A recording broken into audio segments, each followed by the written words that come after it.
and we're gonna get ready to make things happen on this Halloween edition of Blake's House Wrestling. And on account of it is the Halloween edition, I feel like Doink the Clown is the must pick on this side of the ring. And you know what? I think I'm gonna go with former Shoney's store manager, Scott Steiner, on the other side.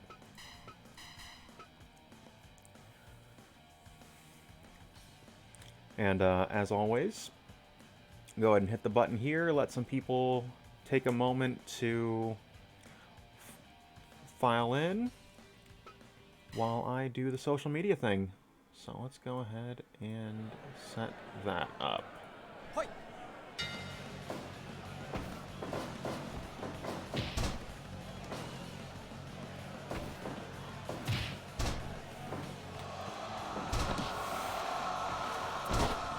Let's see. Hold on a second here.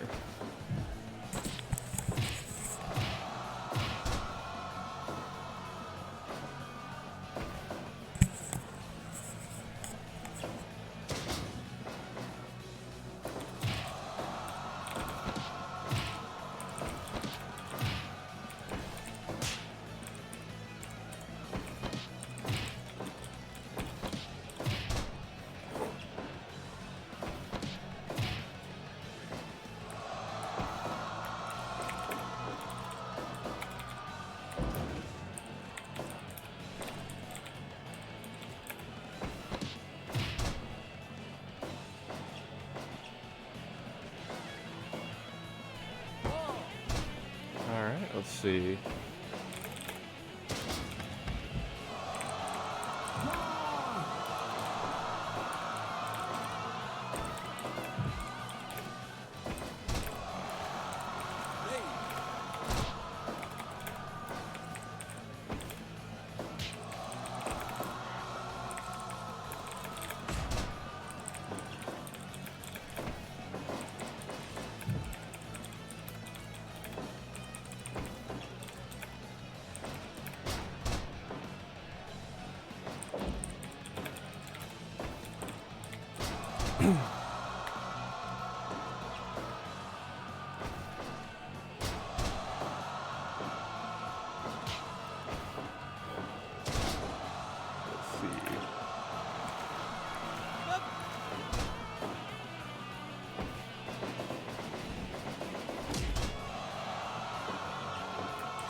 Hit that there, and this here. Cool. I have posted.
Hey!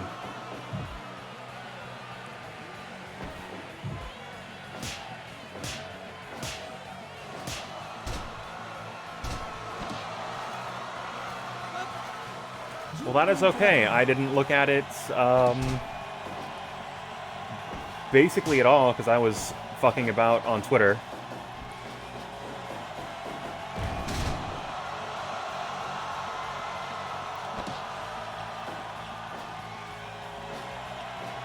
But, appreciate you dropping by. I mean, I probably should be paying attention to the, wrestling products that I am crucially running, but here we are.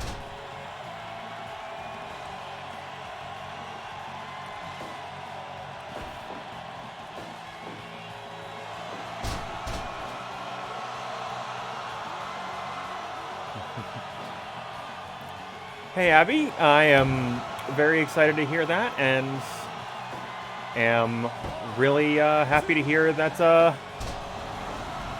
you're at least at the new place. I don't know how moved in you are. Looked like you had quite a bit to move and unpack.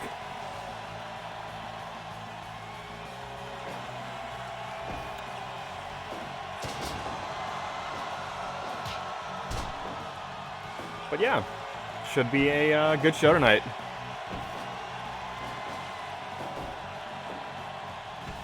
Yo, this is crucially not like 80s Steiner or 90s Steiner or 2000 Steiner. This is Shoney's general manager, Scott Steiner. And when he went to the top rope, I was very concerned.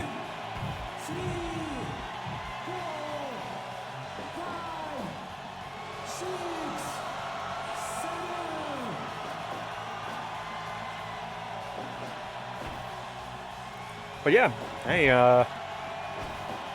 enjoy your dinner when you get it, and congratulations on the new place.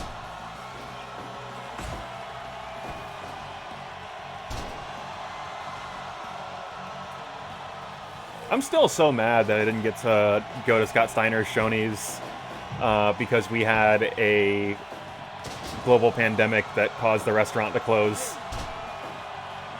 Sometimes 2 boxes of Cheetos mac and cheese is dinner.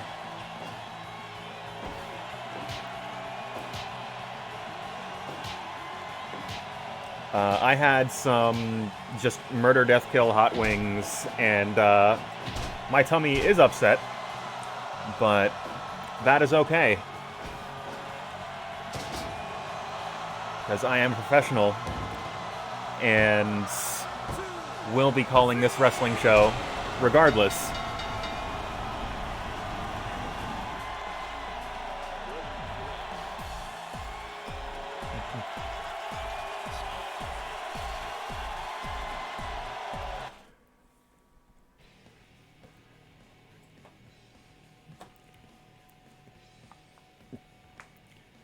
But let me grab a sip of water real quick.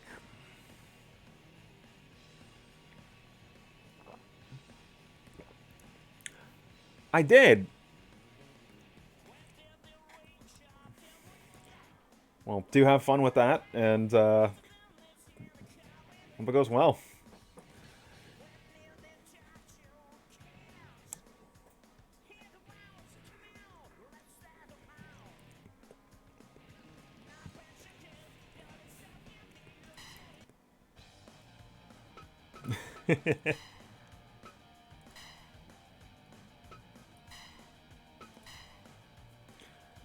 But, let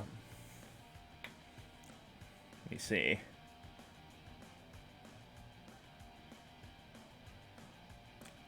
That's probably good. I mean, I don't know about your case. In my case, if I had a month and a half to prepare for something, I would procrastinate for most of that month and a half. So, I hope you are better about that than I am. And yeah, definitely do that.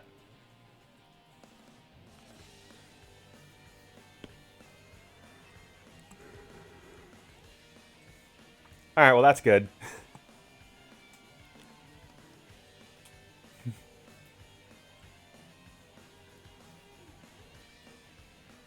And sitting with the puppy is also good. In my experience, puppies in professional wrestling, pretty ideal.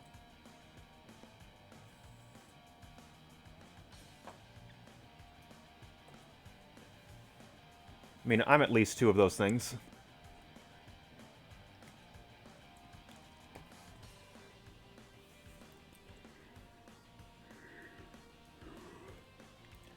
But, yeah, I feel like... Let's see here. At least got a couple people into Blake's House Arena this evening. So...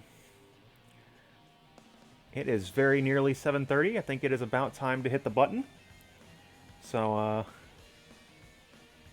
once again, get on your feet, make some noise for another edition of Blake's House Professional Wrestling.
Welcome, Blake's House Wrestling fans, to this Halloween Especial of Blake's House Professional Wrestling. If you were tuned in 2 weeks ago, you got to see a trios match with just absolutely extraordinary star power. We had the return of Kurt London with Robert Walsh and John Newton taking on the Warzalas and Tyler. It was inadvertently champion versus champion, as that deathmatch champion Warzala gonna go head to head with the Judgment Professional Wrestling champion Kurt London.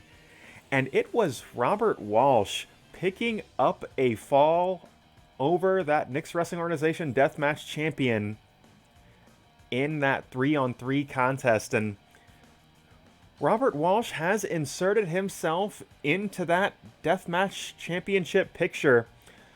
That's very same championship picture that Zero Lopez has been the key player in and week out. And the two of them are going to be competing tonight along with Christine in a triple threat contest. Major championship implications to look forward to in that match. And to sort of keep that theme going, both in addition to Zero Lopez, Nick Vadala on a major hot streak since Blake's House 100, undefeated. And he looks to test that luck further. He is going to be competing against David Clement this evening. And, of course, that King of Fighters Trios Championship picture. If we want to talk about dominance, that Judgment Professional Wrestling team, JJ Mondo and the Perlman Brothers, one of the most effective trios units that has ever held the King of Fighters Television Championship, but they were bested by Team Lake Mary, the most dominant faction in Blake's House Wrestling in the last year, as Josh Kaiser, Ramon, and Brandon able to pick up that trios title. And of course, you can see the open of tonight's program.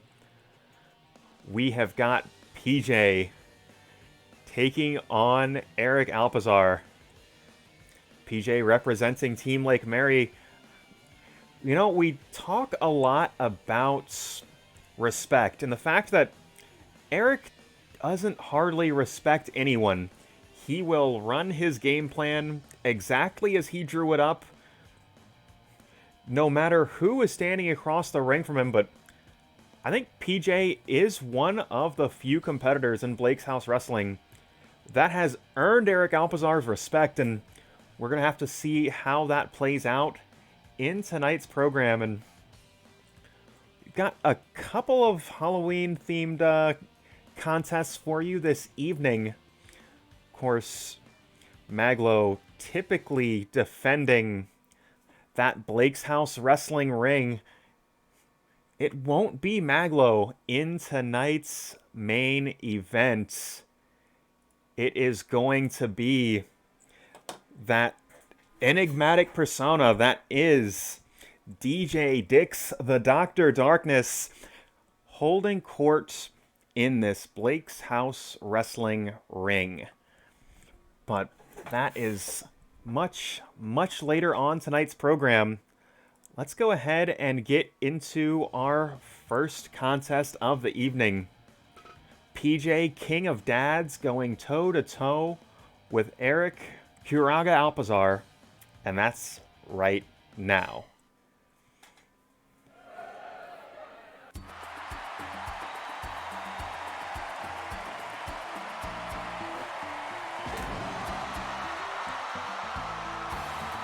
And PJ, man that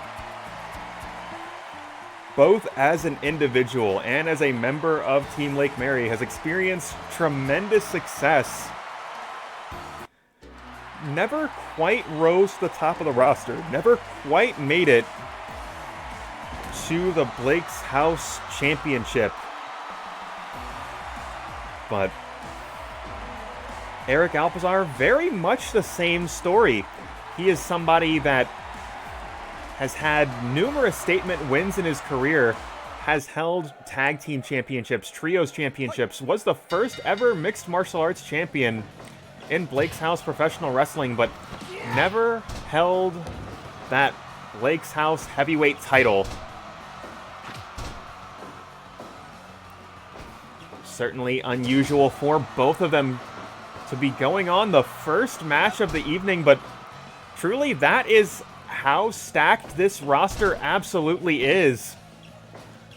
Somebody with the status of PJ King of Dads going on first tonight, but starting things off with a bang as he and Alpizar are just slugging it out in the opening moments of this contest, and those kicks of Alpizar positively deadly. Expert in Taekwondo, but double arm DDT planting Alpizar right on his forehead. Just trying to slow him down a little bit, and that is going to be absolutely critical.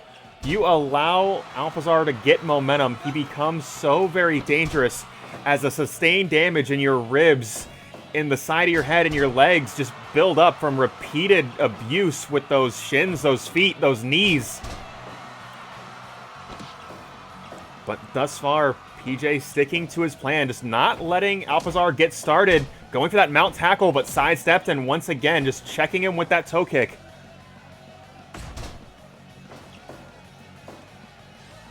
Of course, Alpizar, as a practitioner of Taekwondo, he wants to create space. That's precisely what that toe kick is for. Try and give him an opportunity for that full extension on those kicks, but just like that, as a wild shot connects to the ribs, and PJ standing tall and answering back with heavy European uppercuts.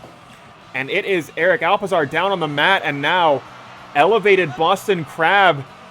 The back, the neck, just straining under the pressure, but absolutely devastating strike from Alpizar, and we are not even 5 minutes in, and both of these competitors just giving everything they've got as Eric rolling out of the way of that diving elbow and putting on a joint lock of his own. Once again, going for that mount tackle, but PJ just too slick for him. Eric once again just trying to create space, trying to measure space, make those kicks just optimally effective. Big low roundhouse takes his leg out from under his leg and goes for a quick cover, but only gets a count of 1. Big leaping soul butt. PJ wants to demonstrate to Alpizar he is just as capable a striker. And again, the punishment continues, ringing the arm and a boot to the head when PJ is unable to defend himself. Once again, low roundhouse connects, and Alpizar needs a moment to breathe. He has been accelerator to the floorboard as long as he has been able to in this contest, and it's beginning to take its toll.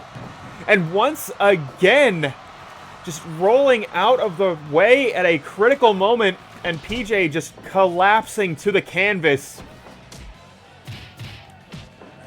And absolutely monstrous. That mock kick to the side of the head goes for the cover, but PJ fingertips reaching out to the bottom rope. This match will continue. Full Nelson facebuster and right back to that elevated Boston Crab. Just continuing to strain the neck and the back of Alpizar, but Alpizar once again just devastating mock kick and goes for the cover. 1, 2. Only gets 2. PJ says, "You have hit me with your best shot," and it was not enough. So Alpizar going high risk shotgun dropkick off the top rope.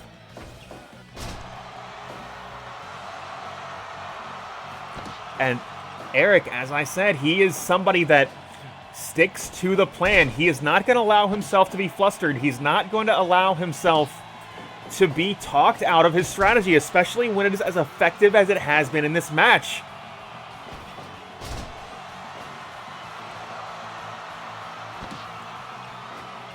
Trying to get himself psyched up a little bit, trying to get the crowd psyched up a little bit. Fires PJ into the ropes, and devastating leg lariat, and Eric continuing to apply pressure, but standing Shiranui, hitting with the greatest maneuver since sliced bread, and goes for the cover. Very nearly 3.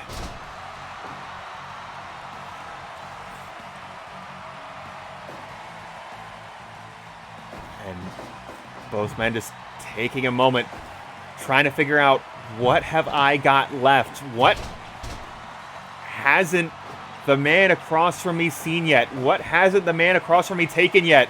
And Alpizar right back to his feet. These two men are titans inside the squared circle.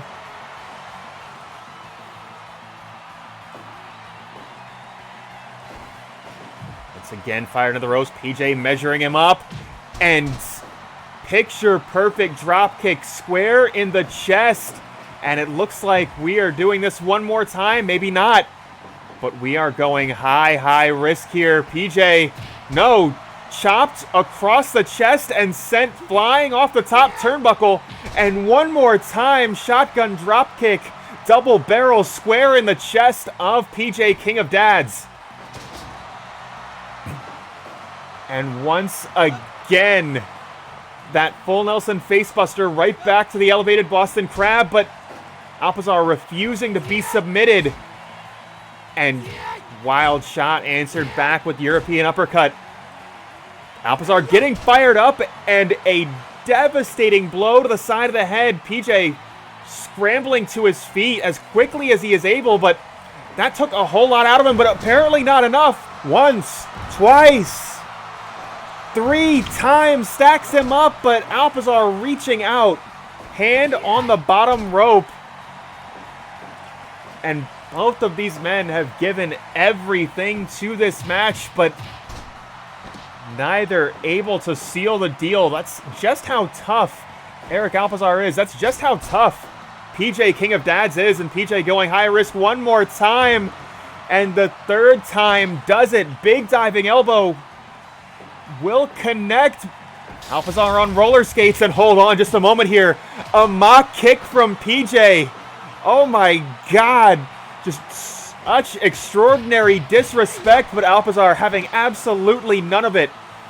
He is someone you cannot frustrate. You cannot get in his head.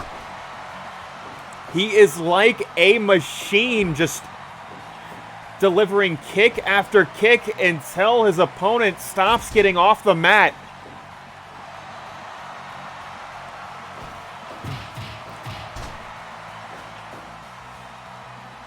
Both these men just giving everything they've got. Just another vicious series of shots. Tornad kick to the back of the head.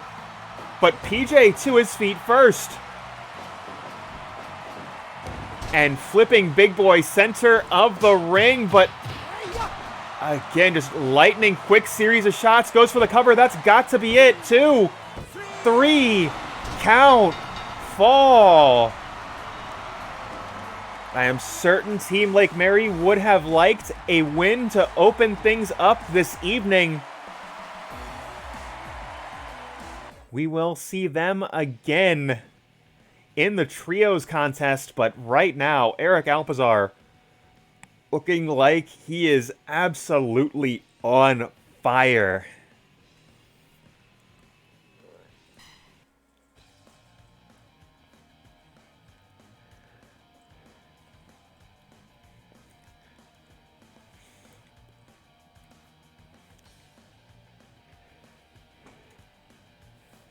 All right, let's keep the show rolling here. And yeah, have I booked David like literally every week? That is probable, at least in recent memory.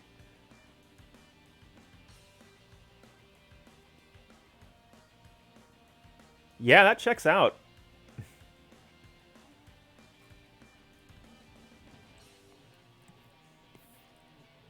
I mean, it's the, like, that's the one thing about this stream that is, like, a little bit tough to do, because I don't have anybody that, like, qualifies as enhancement.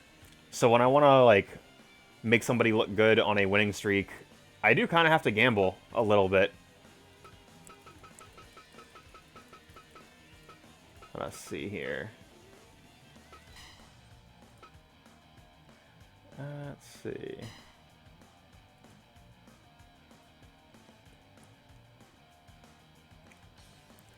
So coming up next, we've got Sarah fresh off a win 2 weeks ago. Going to be taking on one of those elite athletes from Nick's wrestling organization, Riff Studley, one half of an unlikely tag team duo looking to make a name for himself in that singles division.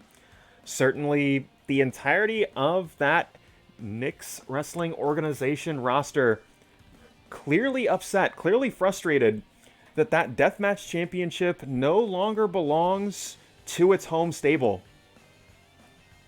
And I'm certain every single member of that stable going to be scratching and clawing for a title opportunity, but Reis taking something of a different path. Of course, Reis and the Wildcat, a very effective tag team duo, taking a bit of a break from one another, trying to refocus, trying to re-energize. And right now, the young hero doing fairly well for herself in the singles division. And just as Riff Studley looking to climb the ladder, looking to earn his way into a championship opportunity, Reis is absolutely doing the same thing. There's a popular saying in this business: if you are not trying to be the top champion, you are in the wrong business. Well, we'll have to see Riff Studley, Sarah Reis in singles action, just to get one rung closer on that ladder, because that match is right now.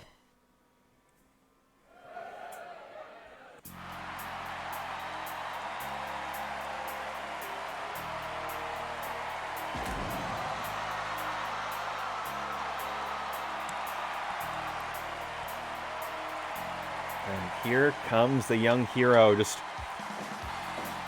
an extraordinary athlete in her own right. If, you know, speaking a moment ago in Eric's match with PJ, Eric is accelerator to the floorboard. Sarah is that with an extra shot of nitrous oxide.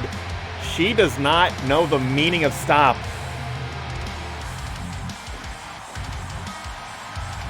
And that's going to be the big challenge for Studley in this match. Studley certainly has the power advantage, certainly has the technical acumen to keep somebody like Reis pinned to the mat, but it is going to be a matter of catching her and keeping up with her. That is going to be the big challenge in this contest, but right now, Studley utilizing that power advantage to great effect, but just in a flash, latching on that neck breaker and big forearm smash, and Reis already getting things going here. You can see the power behind that chop. Studley looking to just plant the young hero, but unable to do so. Hold on just a moment here. Some crafty use of leverage, able to negate the size advantage. But Studley looking to set things straight, at least in his own mind here, as a tight snap suplex just drops Studley to the mat. Fired off the ropes, and no. The agility of Reis, the CEO of Global United Agility Corporation, as that C4 will connect, and a pair of boots just crashing into the face of Studley. And hold on, Kimura locked in, and you can see that added leverage applied, just draping a leg over the neck. And that is what I mean when I speak to the technical acumen of Studley, is that double underhook suplex will connect. Hold on just a moment here. Legs trapped, grapevine across the waist. But somehow, some way, able to escape the hold.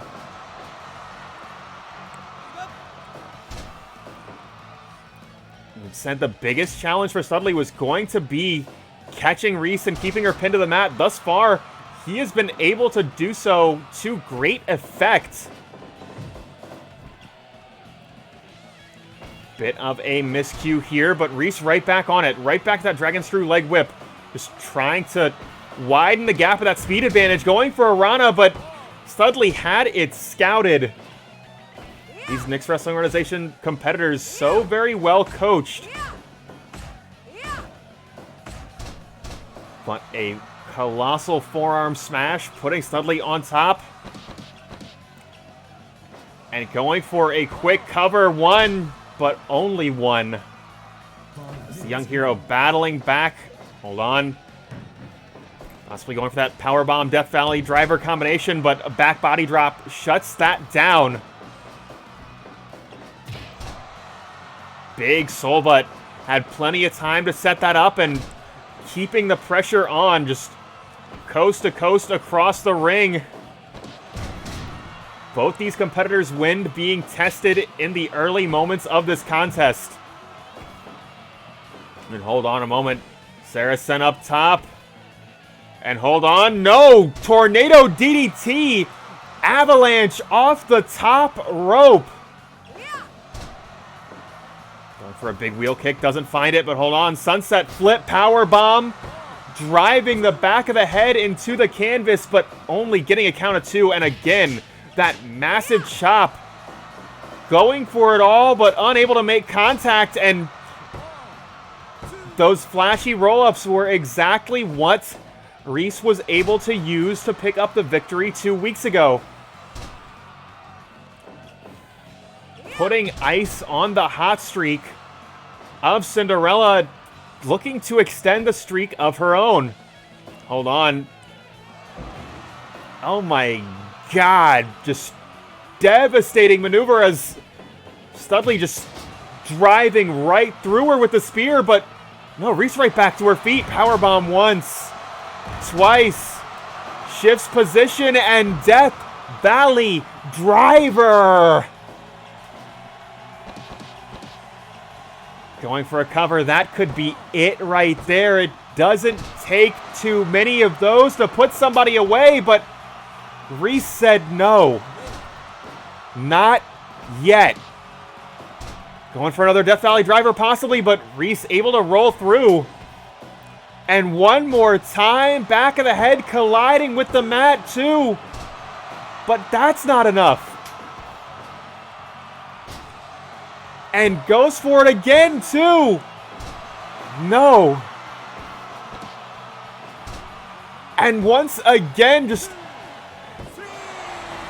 Studley unable to contain the agility, the mobility of Sarah Reis. Just roll up after roll up after roll up, and you only need to be lucky for 3 consecutive seconds, and that is what Reis was gambling on, as she was able to keep Studley pinned to the canvas.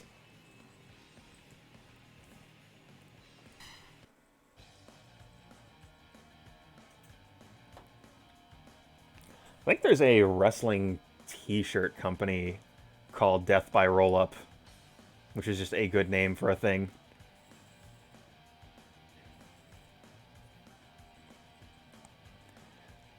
I will admit I was a little bit concerned when it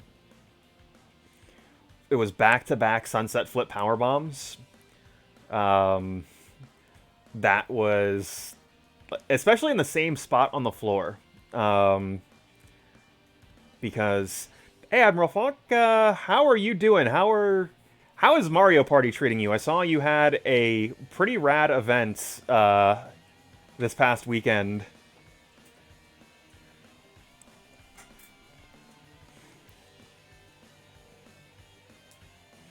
And you know what?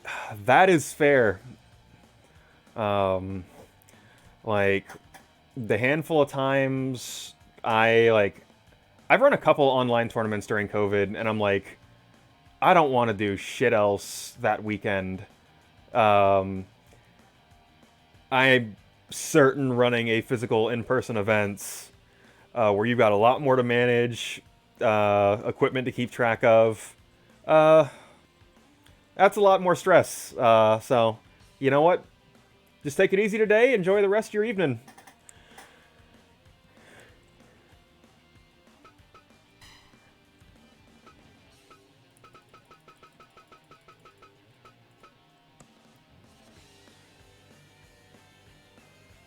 It looks really good. If I had a Switch, I would probably get it. I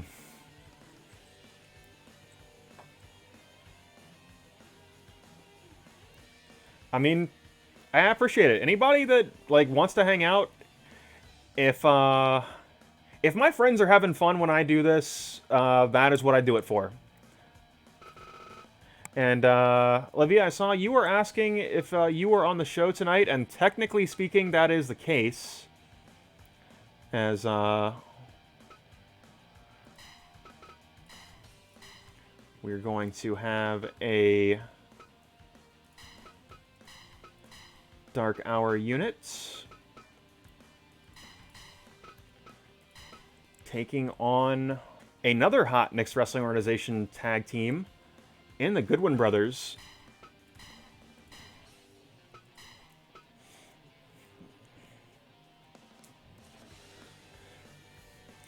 That Dark Hour unit in a bit of turmoil, at least in recent weeks. You know, we've seen Hsien-Jo, we've seen Blake wrestling as a single and not under the Dark Hour banner. Is possible the cohesion of this unit not entirely together as it was a year ago. And really, this is one of the worst possible times for that to be the case. A team like the Goodwin brothers, former tag team champions, I believe in both divisions, are as good as they come. Just all the Knicks Wrestling Organization teams have such spectacular synergy, but these two have been doing it for so long, doing it at such an elite level. You have got to come with your A game or you are going to get put away just so very quickly. But we will have to see what this Dark Hour team is able to bring to tonight's contest, because that match is right now.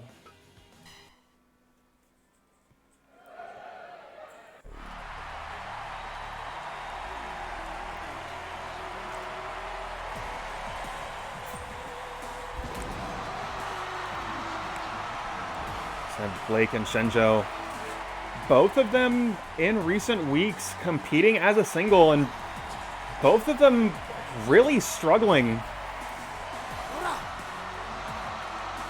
have to see if they find more success as a unit.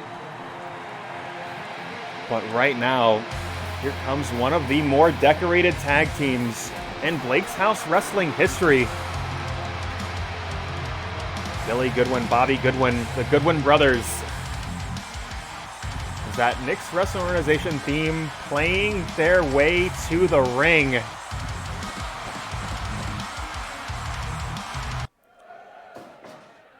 Billy Goodwin starting things off with Hsien-Jo, and again, it is going to be a contest of speed against power, and Hsien-Jo starting things off strong. Ein, zwei, drei, the end cover, but only gets one. Of course, you can see Olivia Holloway at ringside trying to direct traffic for this struggling Dark Hour unit. And Billy Goodwin already back to his own corner, bringing Bobby into this contest, and Bobby Goodwin certainly the more aggressive of the two. Somebody that can punish you with joint locks, has a number of ways to get you to the mat. But right now, Hsien-Jo uninterested in that, as he seems to have this matchup pretty well figured out, at least in the opening moments. Big knee to the gut. Last jab right in the face, and that was all he needed to do to stop Bobby Goodwin's momentum. Full on back switch, but no. Just throwing his weight backwards, denying that German suplex. And the Goodwin brothers' flapjack and cutter combination.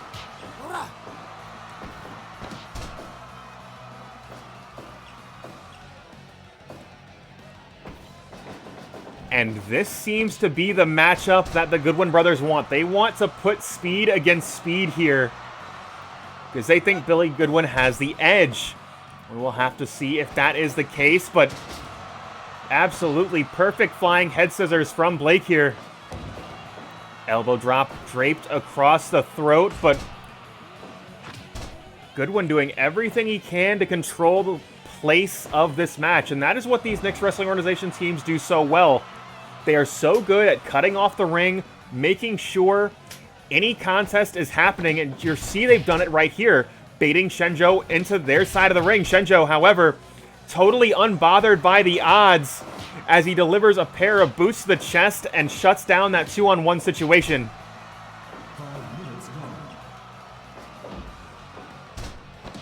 Crossface chicken wing applied, just trying to slow the Goodwin brothers down. Looking for an opportunity, looking to hit that Space Jam, but right now, Bobby Goodwin putting to good use one of those many holds that he's got in his arsenal just to pick his opponents apart. And here is another one. Kimura hold locked in, adding a little bit of extra leverage, but Hsien-Jo able to power out of the hold and going for that powerbomb again, but no, flipping through it is Bobby Goodwin, just so very effective at utilizing his weight and momentum, just trying to deny his opponent's offense. Lift and drop with a spinebuster, and Blake, he is not done yet, as a flashing elbow drives right into the chest, but hold on, fisherman suplex once, twice, 3 times right on his head. And we're seeing just a more aggressive Goodwin brothers.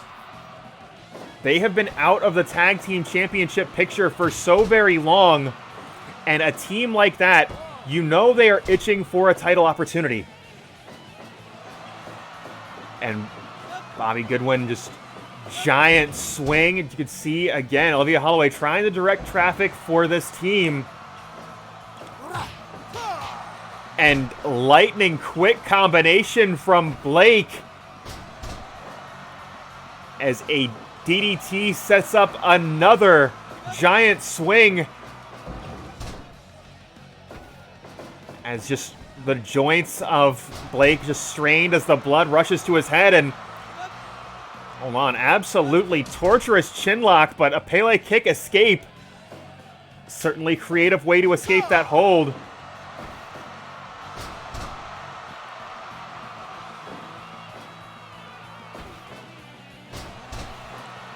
Big DDT, and Bobby Goodwin going back to his own corner, just trying to keep this team fresh as he flips through.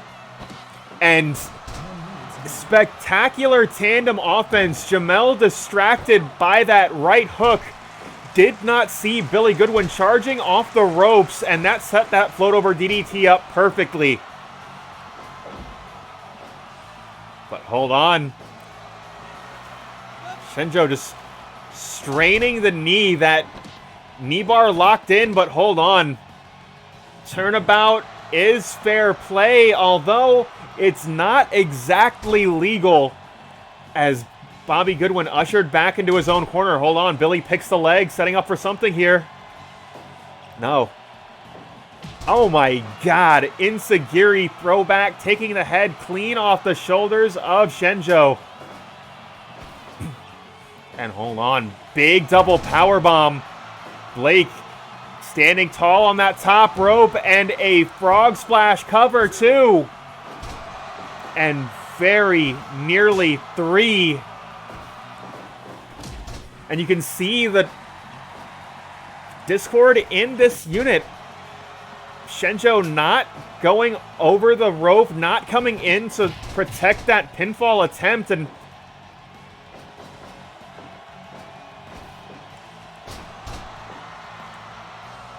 despite that, however, Blake in excellent position, leaping facebuster, just flattens him. Hold on just a moment here. 2 knees buried into the chest. Bobby Goodwin has Blake trapped in the center of the ring. This time, Hsien-Jo coming in to make the save. And Hsien-Jo, he says this match is just about over, but Billy Goodwin able to protect his teammate from additional harm, but for how long? Because here comes the powerhouse that is Hsien-Jo. Big double drop kick, 4 boots driving into the chest, and hold on. Full Nelson slam, and Hsien-Jo, he's not done, but Bobby Goodwin certainly is able to escape back to his own corner.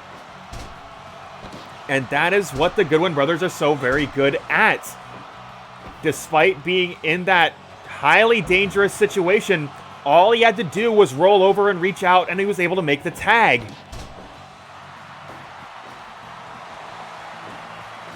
And Billy Goodwin with a torturous hold of his own as Bobby connects with Destino. And hold on, picture perfect roll-up cover 2, but Blake able to make the save, and a lung blower driving the air out of the chest, and hold on. Leg hooked, and facebuster will connect for Billy Goodwin, and one more for good measure.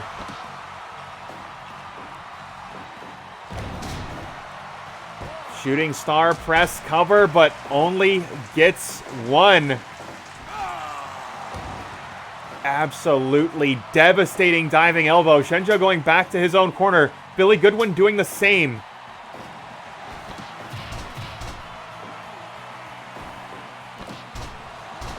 Lung blower buried into the chest, and Blake a bit of a cocky cover, and that creates a situation.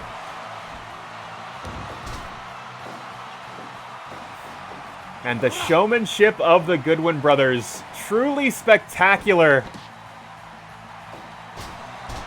But again, a pair of boots to the chest, but Bobby trying to get back to his feet, but still a little bit dazed. And oh my God, Blake just absolutely devastated as the back of his head. Oh my God, but Blake clearly has a little bit left in the tank as one more time, a monstrous head drop, and the Goodwin brothers pick up another win. And this Dark Hour unit, whether it be as a single or as a tag team, continue to struggle.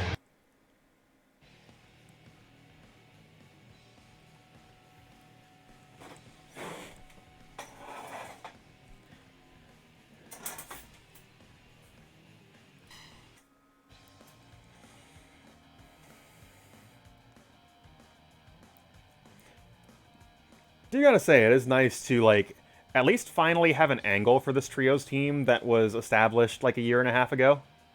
Because I talked about this on Blake's House 100. This team kind of got created, and then we did fuck all with them. So, at least I feel like there's a story here. But I digress. Because coming up next is going to be the 8-competitor over-the-top rope battle royal to face the man that is holding court in that Blake's House wrestling ring. And this week, it is not Maglo. It is not COLBY. It is not Terrell Benjamin. It is not Orlando Nunez. It is DJ Dix, the Dr. Darkness, coming to defend Blake's House from any and all challengers. So, longtime viewers know how this works. This is the audience participation part of the program.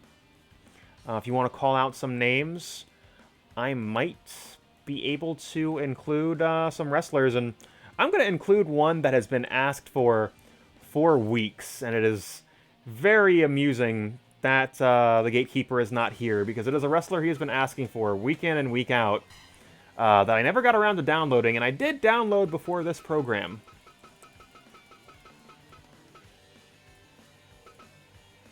So, let us go ahead and add the Murderhawk Monster, Lance Archer.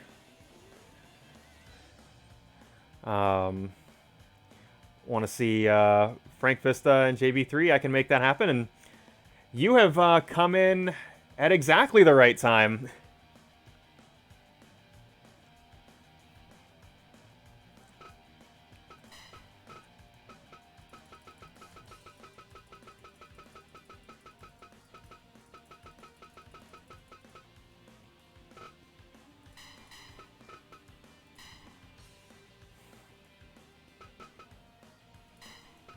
Let's see. I am going to go ahead and add Nick's Wrestling Organization's own The Rapture.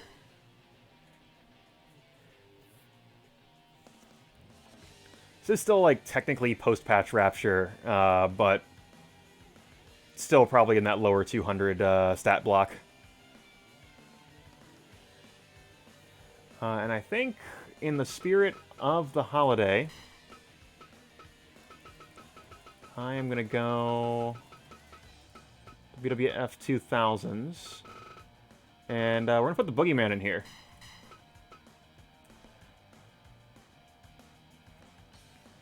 But, I know we've got a couple other people hanging out in the chat here. If y'all want to suggest some wrestlers that you would like to see,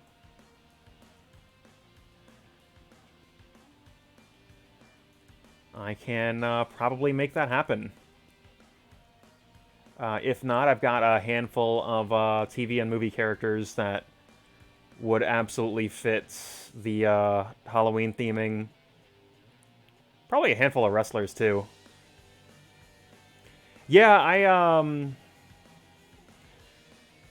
I thought about going this past week. I saw John Martin ended up driving out, which was pretty cool. Really, for me, the biggest factor in why I don't go weekly is because I don't play any of the games they host. Which, like, it's not their fault. But if I had a little bit more space for, like, BYOC stuff, I could just fucking hang out in the corner with KOF 13 or Guilty Gear and could just do that.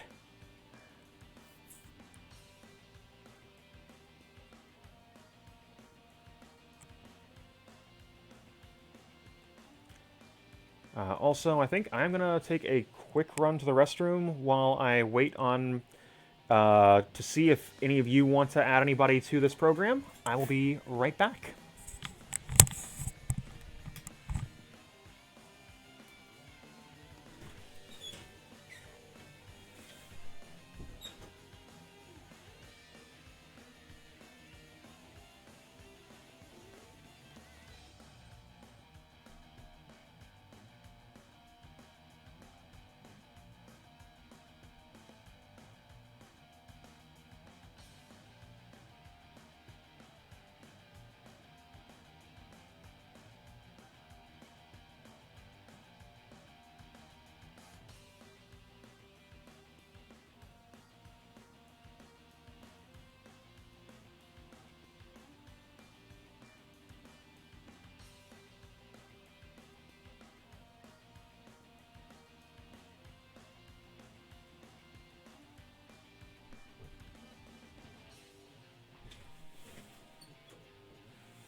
Alright, I have returned, and there is two things I would like to check on before I open up some other stuff here.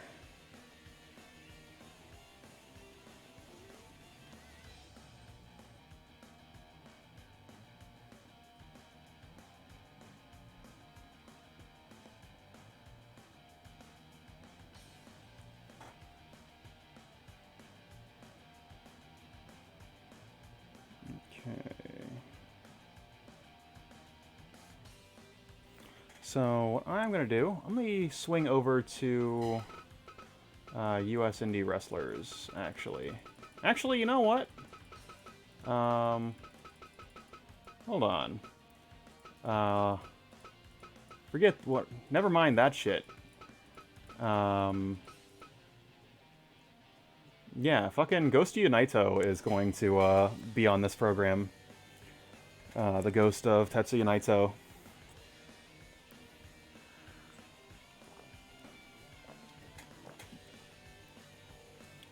Let us see here.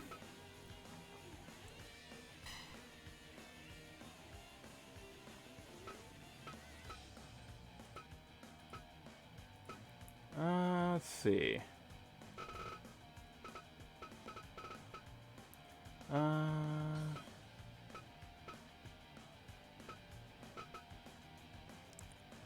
See, like when I was talking about the Colombo edit that's on my roster, this is what I mean when I say, like, you can do a trench coat better than what the person that made the Colombo edit did. And I might, like, do some tweaks to that myself and make the character not literally Kazuchika Okada. But I digress, because I'm going to be selfish and put John Bloody Constantine into this contest.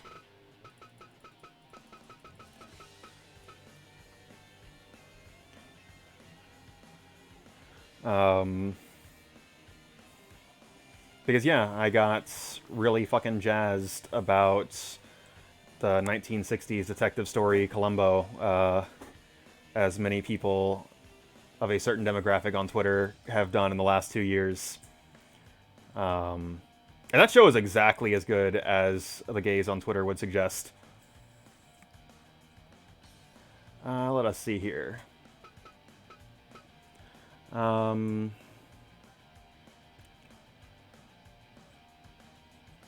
us see. I want to do anything with this. I suppose I could just do the Undertaker as the Undertaker. If we want somebody that is like a serious contender.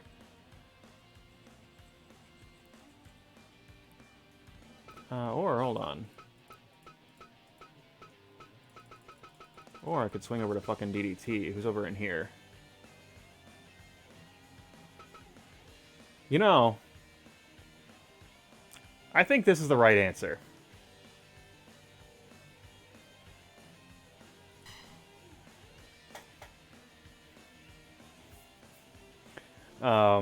I still need to find an edit of John Cena's moveset and stat block with an invisible costume.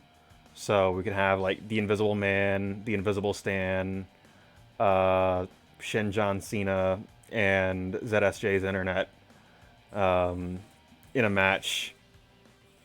Probably not in a match with each other, because the invisible characters kind of only work in this game, just like in real life, coincidentally, with one notable exception, kind of only work in this game when you can see somebody taking the move to get a guess of what move they're actually taking. Although real wrestling has shown that you can have the Invisible Man versus the Invisible Stan in a match if the referee is willing to do basically all of the work. AEW referee Bryce Remsburg, coincidentally. But looks like we've got 8 names here, all competing for a shot to take on DJ Dix, the Dr. Darkness, in tonight's main event. So let us go ahead and get into that contest right now.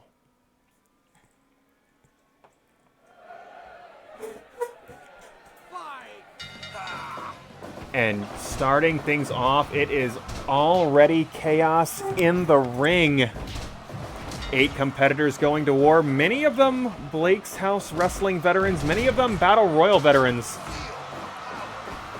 JB3, the most wins in this over-the-top Battle Royal format.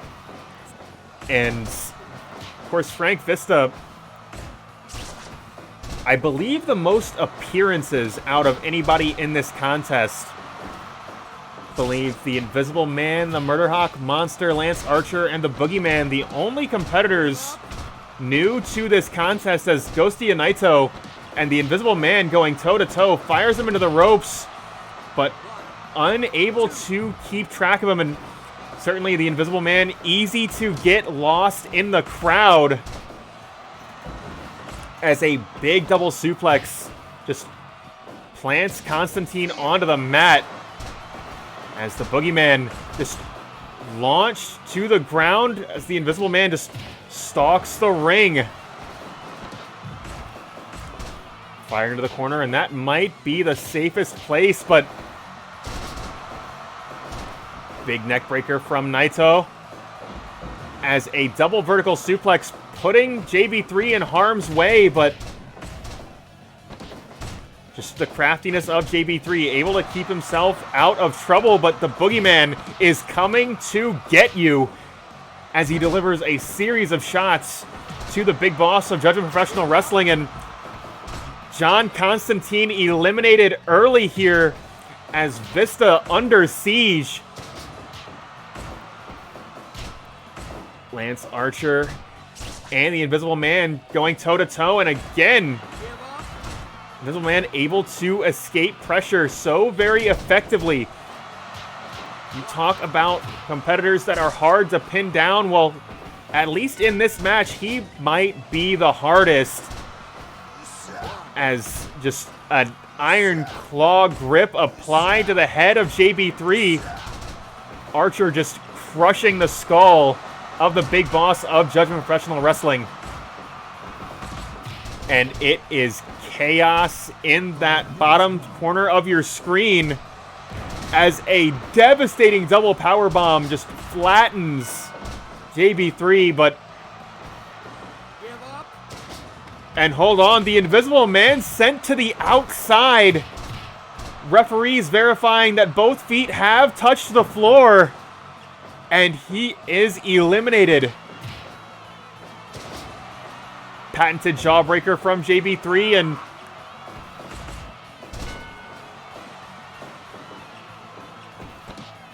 possibly looking to score an elimination on Vista. Wants to add another notch to his belt. Certainly frustrated that he was unable to pick up the victory over Maglo in his most recent attempt. And hold on, big double suplex as Ghostia Naito and Frank Vista just drop JB3 to the mat. JB3 on roller skates, and that has set up the Murder Hawk Monster for that full Nelson bomb.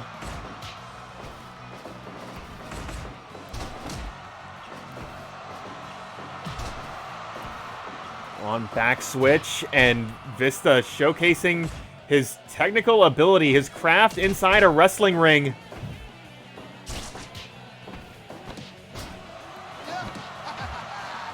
And a vicious series of headbutts applied from JB3, and JB3 getting himself fired up, and big diving splash from Archer, but hold on.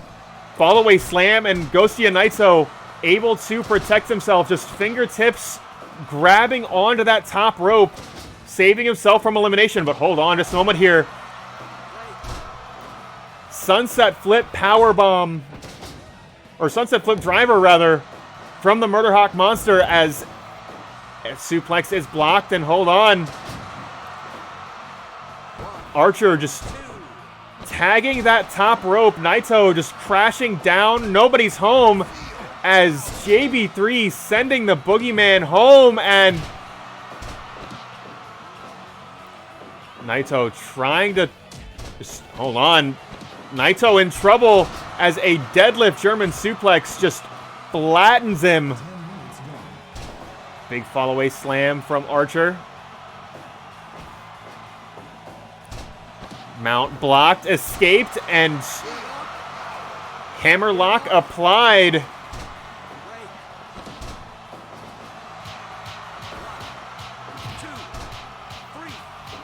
And Frank Vista just... You know, you shouldn't beat a dead horse, but what do you do to a dead wrestler? As Archer just fired into the ropes. Well, whatever the case may be, Naito sent packing, and hold on a second here. Sunset flip driver cover 2. And very nearly getting the elimination right there, but not quite enough. It looks like Vista understands just how important it is to stay on top of JB3. He has just such extraordinary strategy. There is a reason he is the winningest competitor in this match type. He likes to stay out of trouble, and he is very good at it. But Vista not letting that happen. Hold on, able to slip out of trouble one more time. Suplex is blocked. Archer in dangerous waters. Mount applied, and water wheel drop just shutting down Vista's momentum. Hold on, Archer going for a cover, looking for a cheeky elimination here, but only gets 2.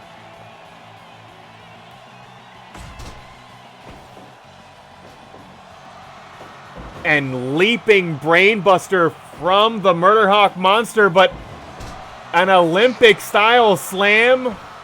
Hold on to someone here. Oh my God. Knee just driving into the neck of Vista. Hold on. Back switch. And once, twice, 3 times, clipping the side of the head. Has the mount. And devastating suplex.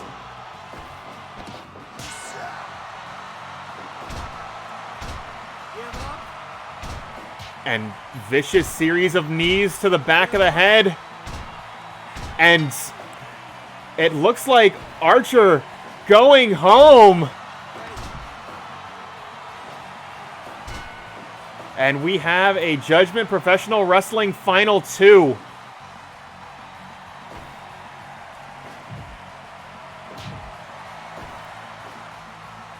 hold on, Tree of Woe applied. And just pounding away at Vista.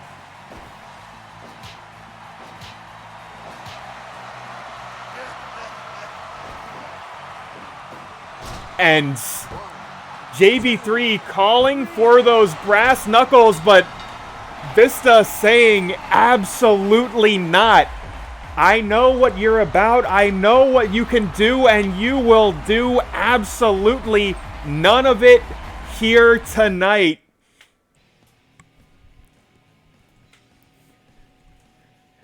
As Frank Vista goes on to challenge DJ Dix in tonight's main event.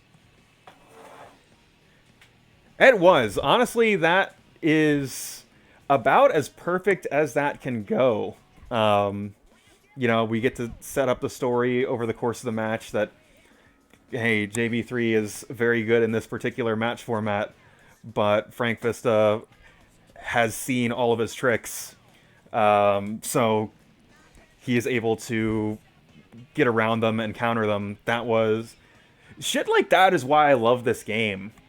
Is, like, it lets you tell really interesting stories if you let it. Also, Abby, you are almost certainly away from your machine getting food, but congratulations on getting your computer set up. And thank you very much for the subscription.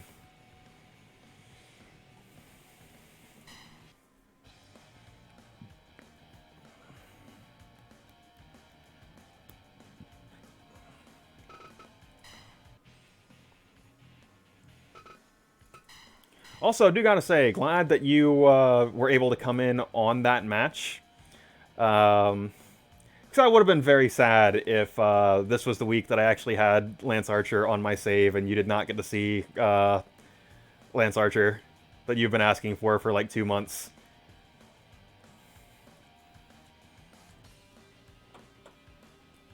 So all in all, pretty positive experience.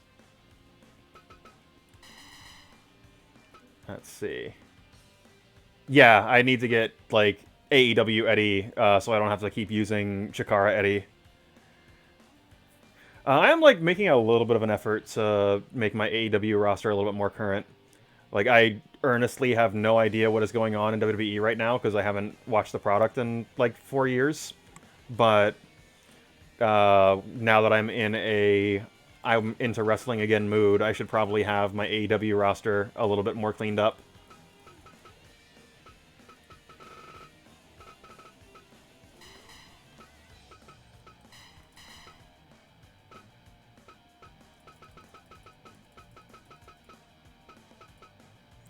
Let's see here.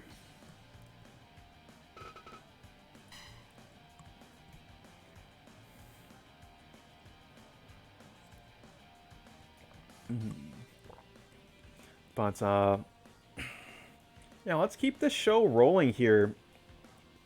As I mentioned at the top of the program, Nick Vadala undefeated since Blake's House 100, winning that Charlene Memorial Battle Royal and just keeping that momentum week in and week out, looking to pick up another one of those victories. Not too dissimilar to Rip Studley.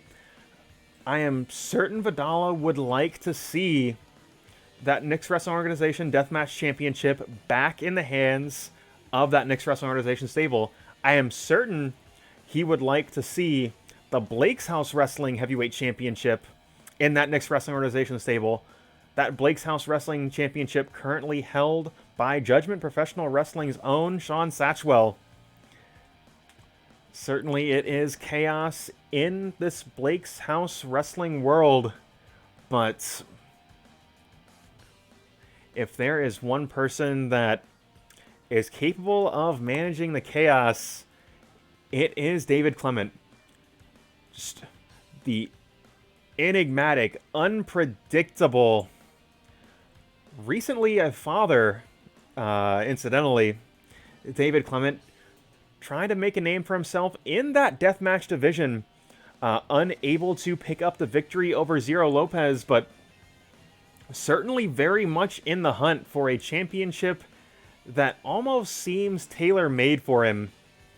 But right now, both of these men have a goal. They have a title that they need to get their hands on. But right now, both of these men see the other as an obstacle in that quest for that championship. So, as we often say on this program, only one competitor gets their hand raised at the end of the match. And we will have to see exactly who that will be.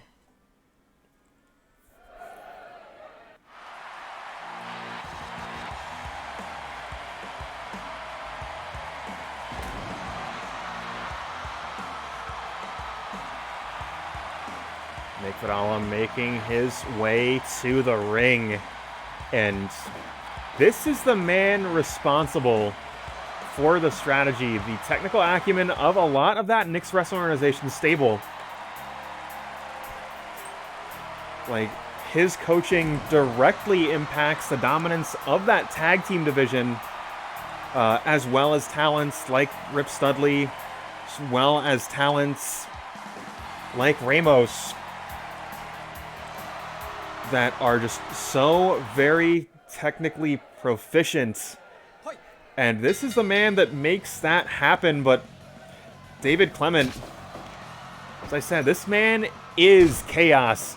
You never know how he is going to come after you.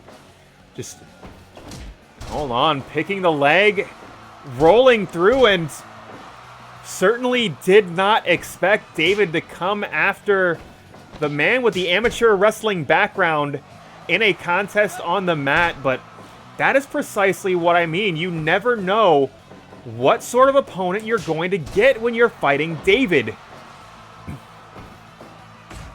Big forearm smash. And for the poison mist, and hold on, blocked. It is David in the corner, but no.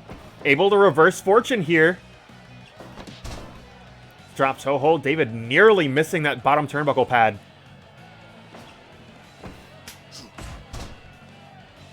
Absolutely perfect European uppercut. And hold on, both men struggling here. Forearm smash and a thumb to the eyes from the enigmatic competitor. Big double arm DDT. Mongolian chop just boxing the ears of Nick Vadala, but Nick answering back. Dragon screw leg whip, setting up some of those devastating holds.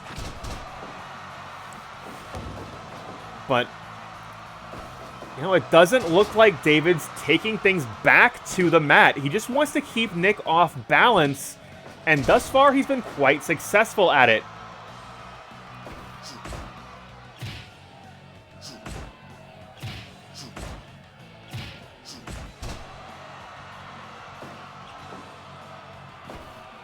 Hold on, arms trapped and suplex over his head. And David answering back, crushing DDT of his own. And seemingly out of nowhere for an object in play, Harada, as he so often does, going to let them fight. But Vadala losing a lot of blood as David brings us to the center of the ring, getting himself fired up. Going coast to coast, springboard, elbow buried into the heart of Nick Vadala. Cover two, no, only one in a pool of his own blood. Nick fired to the outside, and David not wasting any time. Like I said, David tailor-made for that deathmatch division, but Nick certainly able to keep up. as the aggression on the floor, absolutely tremendous. Going for that enziguri, but doesn't quite find it. As Vadala rolling into the ring. This is not one of those deathmatch contests. You can only beat your opponent. Pinfall submission inside that 20x20. And Dragon Screw Leg Whip will be applied here. As the sharpshooter locked in.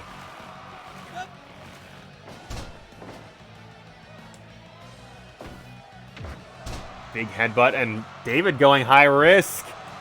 Diving elbow, and just buries it in the solar plexus of Nick Vadala. He seems to think that's enough. Cover one, but no.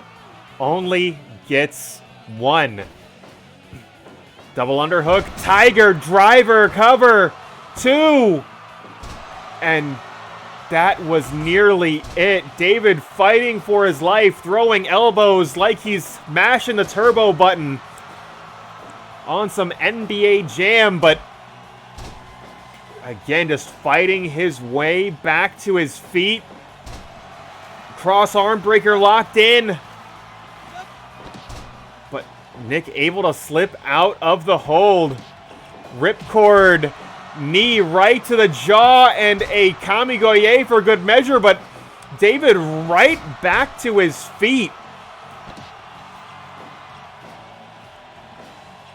That show of intimidation, all it landed in was right back to the mat with that double arm BDT, and possibly looking for that package pile driver. Vadala said absolutely not, as a twisting facebuster plants David on the canvas.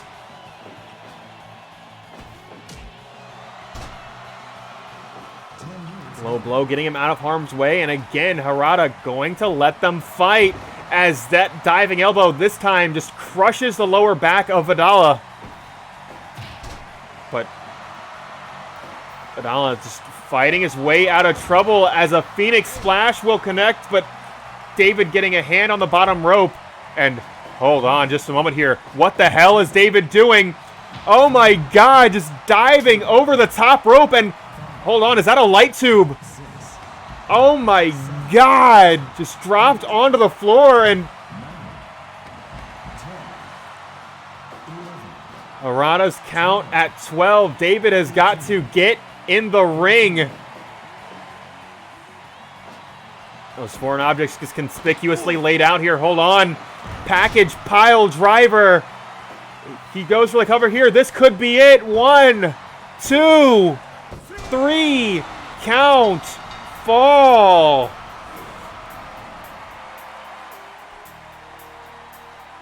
And Nick Vadala, a man that looks like he couldn't be stopped, put on ice by the man after his stables championship.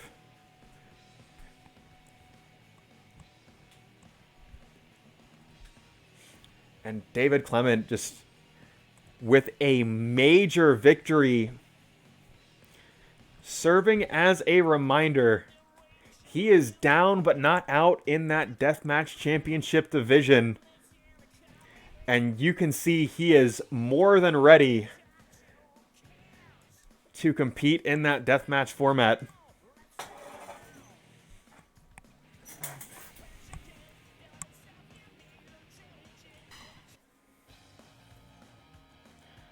But let us see here. Let's go ahead and keep this show rolling here.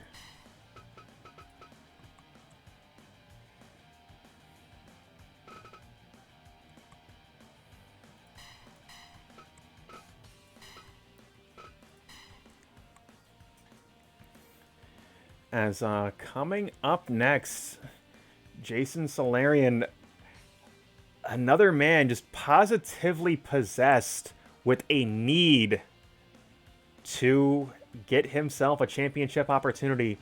Not for the glory of being Judgment Professional Wrestling Champion, but because he wants to embarrass his former partner, his former friend, his former mentor, Kurt London. Of course, Kurt London we saw last week pick up a victory in trios action. But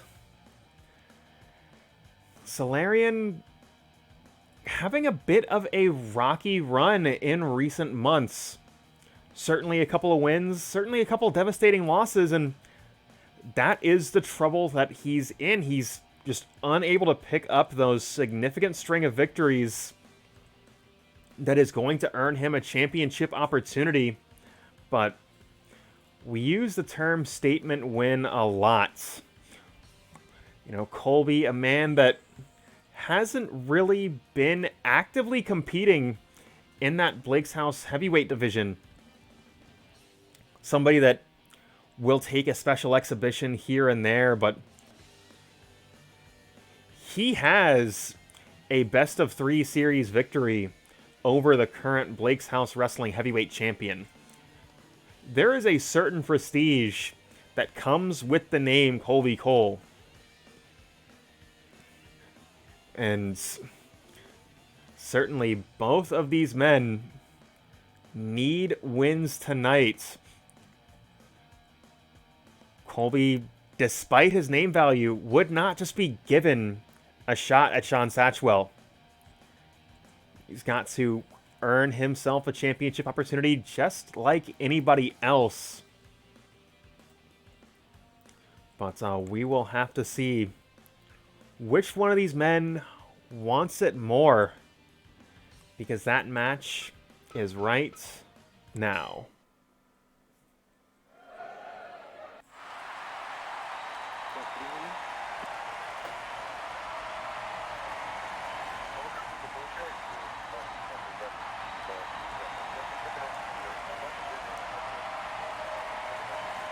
And Jason Solarion making his way to the ring. Mr. 5-star himself.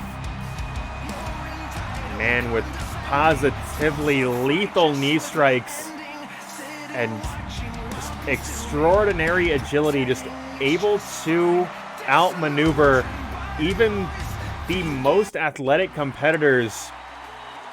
The man he's standing across from is none of that.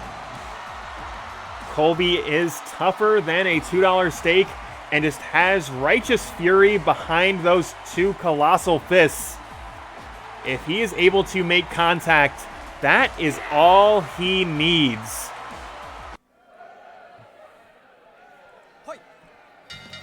But with somebody like Solarion, that if is a major question.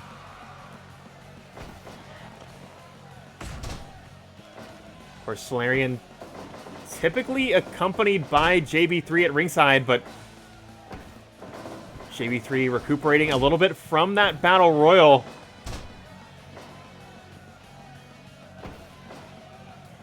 And that is going to make this test just that much more significant, because COLBY is a mountain of a competitor. Few have been able to successfully overcome.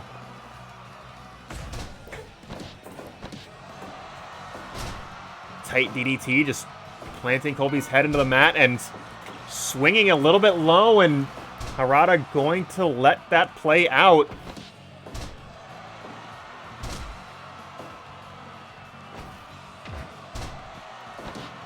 Colossal headbutt, not even a count of one though. The determination, the grit of Solarion, you cannot count out just how really both of these competitors' spite, anger is driving them. Absolutely gorgeous head scissors, sending COLBY into the corner.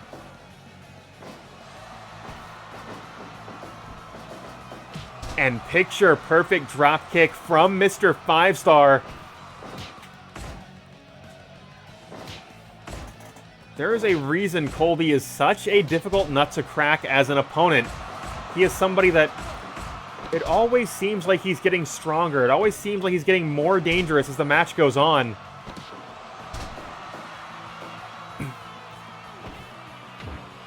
But, you know, what course of action do you have? You've got to keep pressing. You've got to keep attacking. But it just seems to feel like it's playing into his hands. COLBY, very nearly a horror movie monster in that respect, but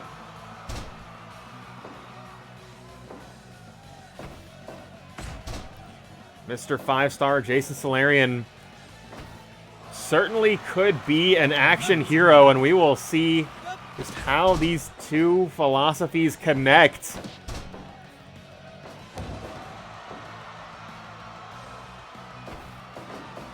Fired into the ropes. COLBY drops down, and big boot as Solarion was pinned to the opposite ropes. And COLBY just using those massive left and right hands, those devastating kicks. And Solarion trying to take a page out of COLBY's book here. Pinning him to the ropes, throwing that drop kick. COLBY able to dive out of the way, but hold on, those knee strikes of Solarion just so very dangerous, but COLBY able to get back to his feet, get back into the match. As Solarion just slammed to the mat. One more time, Dragon Screw leg whip, and Solarion, he's got a long way to go. A 10-foot, 5-star frog splash will connect. COLBY sending Solarion to the outside. Solarion on roller skates, and it looks like he's had enough of COLBY. He's had enough of this match. But COLBY able to strip him of that Singapore cane, and once again just plant him into the canvas.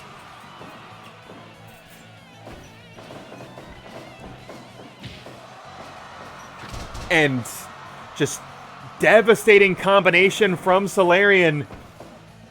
And hold on. Looks like we are going back to the outside, and again, just kendo stick right into the back as arms trapped and dropped right on the back of his neck. That padding only a couple inches thick. It is concrete under there. And it looks like Solarion looking to test that one more time. And Solarion getting himself fired up, but possibly a little bit prematurely as COLBY just clipping him with a jab there, waking him up, reminding him, you've still got to beat me. Big reverse DDT, but COLBY scrambling back to his feet. Hold on, sunset flip, powerbomb, goes for it all, 2. But only gets 2. Big STO follows through with the roll-up, but again, only getting 2. Solarion high risk one more time, and another 5-star frog splash. But not electing to go for the cover just yet. Big drop kick from Solarion, but COLBY right back to his feet. Again, you cannot intimidate him. All you can do is make him angrier, make him more dangerous, and that might be exactly what Solarion's been doing for the last several minutes. One more time, this time no ropes to reach for, and Solarion barely able to escape before the referee's hand collided with the canvas for the 3rd time.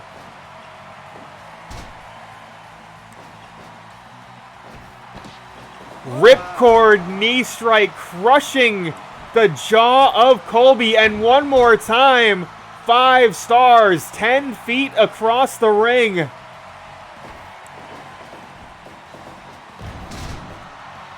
Tight power slam, and hold on, could be going for it all here.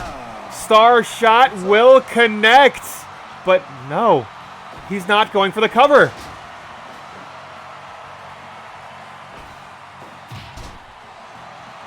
And COLBY saying, this is it. This match is over. And maybe it is, but not for Solarion. Cover. 2, 3, count, fall.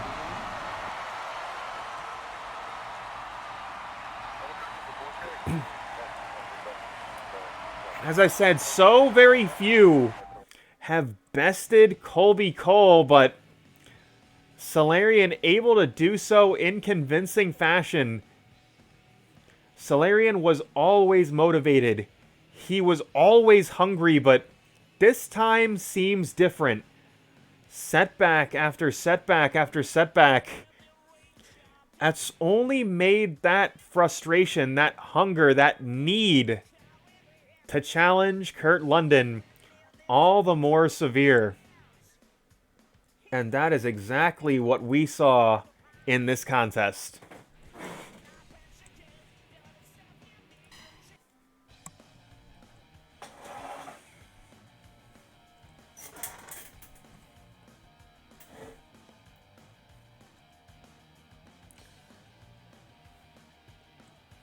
Gotta say, for the story I'm trying to tell with that character, I am really glad he actually won the match. Would have been a little bit tricky if he didn't. Oops. Oh yeah, that's not how that works on these. Let us see.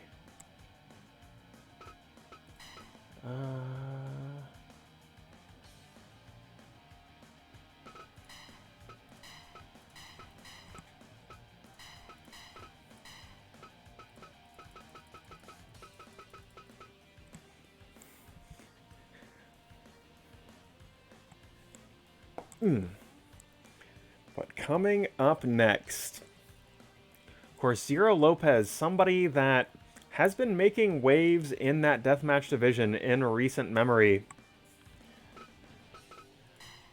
But Robert Walsh is a competitor that cannot be ignored. He has got a pinfall victory over Christopher Warzala, the current Knicks Wrestling Organization Deathmatch Champion. Both of these men feel like they have got a rightful claim to a championship opportunity. Warzala sitting high on top of the mountain. Gets to watch on as these two battle it out, but they are not the only ones in this contest. Christine sometimes acting as a tag team partner, sometimes acting as a valet, and sometimes acting as an enforcer for the Knicks Wrestling Organization Deathmatch Champion. Inserted in this one-on-one contest, and we are going to make this a three-way dance. First fall to the finish, Zero Lopez, Robert Walsh, Christine, and that match is right now.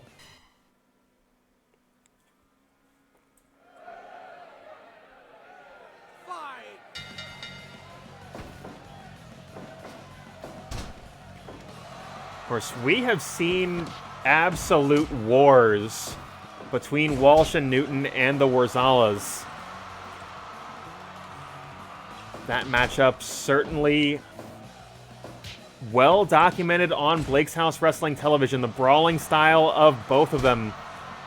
So tremendously effective. Zero Lopez kind of the wild card here.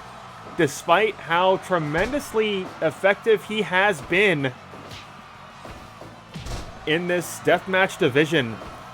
His style, you wouldn't expect it to lend itself to deathmatch wrestling. He is more of a high flyer, more of a technical wrestler. But despite that, he is a competitor that has every tool available to him. He's a two-time mystery champion, somebody that no matter the match type, no matter the stipulation, no matter the opponent, he has got a chance, and he has demonstrated that so very effectively. But, as I said, facts are facts. Robert Walsh, the most recent individual to pin Christopher Warzala, and, you know, we talk about the deathmatch division being seemingly made for someone like David. Robert Walsh and John Newton brought a new style of tag team wrestling to Blake's House Wrestling Television. That Chop Shop Tornado Tag Division. No disqualifications, no countouts. That is precisely the style of wrestling that Robert Walsh is used to. And something like that is going to come in handy in this triple threat contest, as you need to constantly be head on a swivel watching for that other competitor as a stunner just plants Walsh.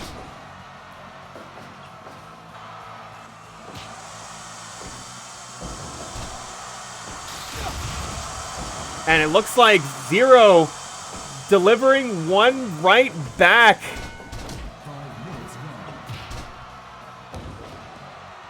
Christine, the wild card here, and I think that is by design. Vadala looking to shake things up a little bit by having his wife, having his enforcer inserted into the match. Oh my god, precision haymaker just crushing Walsh, but again, head on a swivel. Zero Lopez creeping up behind, denying further momentum. But right now, Christine, just a force of nature.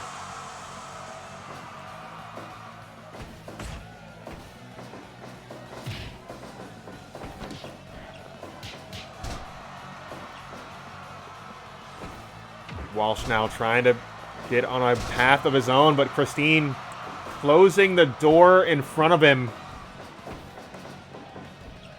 On lift and drop, Zero sent to the outside, and that's going to create an opportunity for Walsh as he targets the forehead and is able to create a cut just above the eyes of Christine.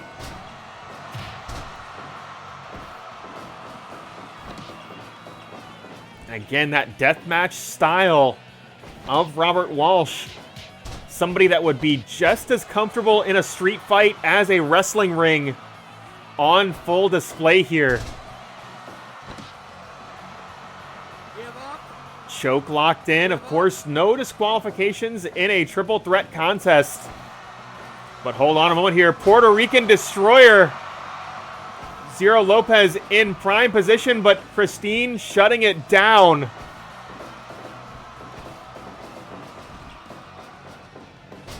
And water wheel drop. Zero Lopez demonstrating his experience, not allowing Walsh to distract him, at least for the moment here.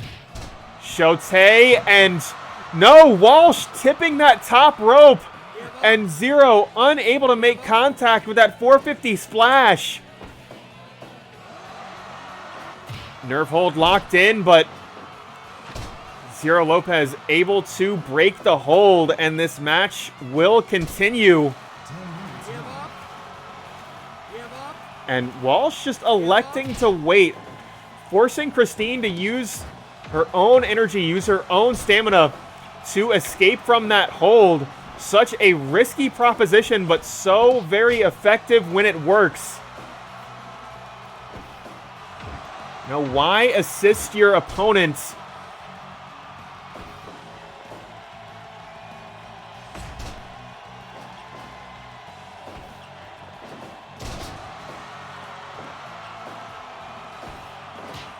And right now it is chaos center of the ring. All three competitors just going for it all. And Walsh just capitalizing, and it looks like Christine is returning the favor here. Hold on, mount tackle locked in, but Christine able to escape, and three competitors down. Walsh the first to his feet. Christine right back after him.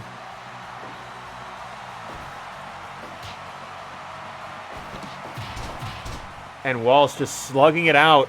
Doesn't care who he's slugging it out with, as a vicious series of headbutts just crush the skull of Christine. Hold on, big reverse DDT. And Zero sent to the outside.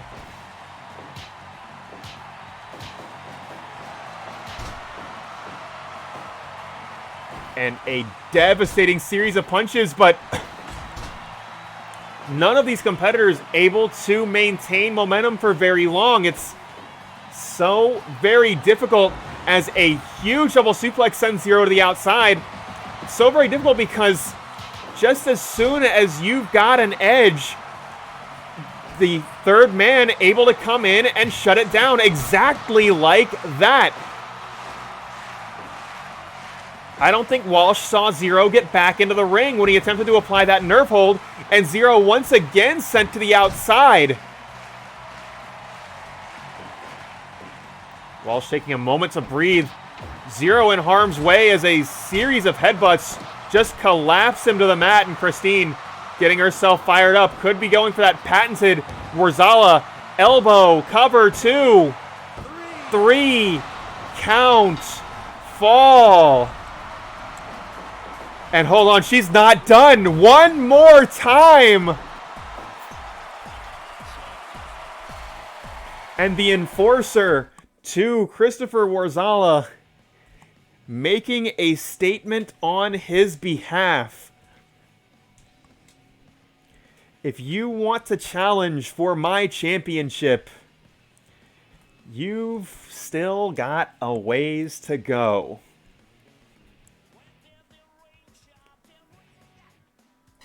Also, how's it going, Blake? I appreciate you dropping in.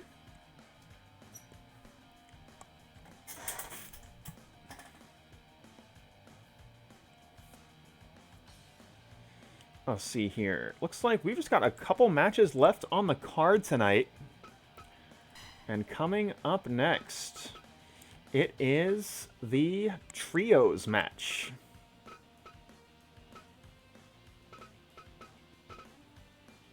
Ah, I see why it's doing that.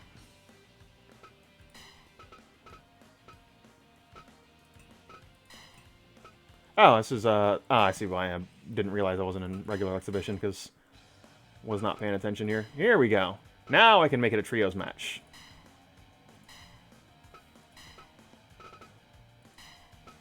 And, let me go ahead and announce the challengers. And then I will run to the restroom because these matches tend to run a little bit long. Let us see here. It is about that Danhausen.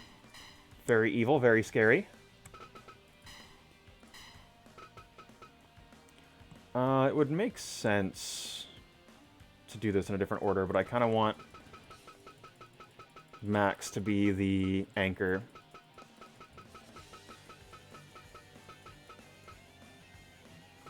We've got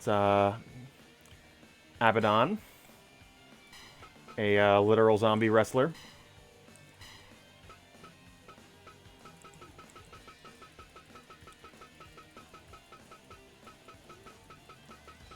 And right back to US Indy. And we have Max the Impaler. Happy Halloween, y'all. Let me run to the bathroom real quick, and we'll get into our last couple of matches of the evening.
So I have returned, and so has Blake's House Professional Wrestling, as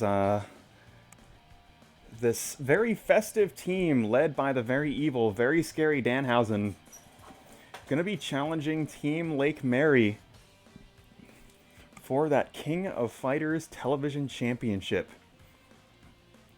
Of course, Team Lake Mary suffering a tough loss at the open of the show as PJ King of Dads taken out by Eric Alpizar. But certainly that is not the last we will see of the most dominant faction in Blake's House Professional Wrestling history, as they currently hold that King of Fighters Television Championship, and they have no intention of letting that go anytime soon. So we'll have to see what this team of Danhausen, Abadon, and Max the Impaler are able to do in tonight's contest, because that match is next.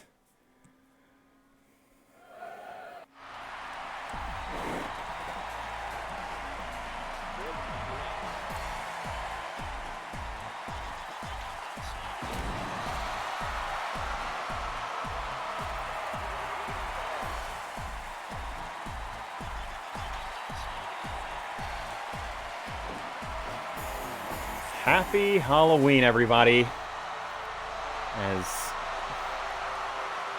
Danhausen, Abadon, Max the Impaler all fired up for an opportunity to win certainly one of the most storied titles in Blake's House Wrestling history, with a lineage dating back very nearly to the foundation of this company.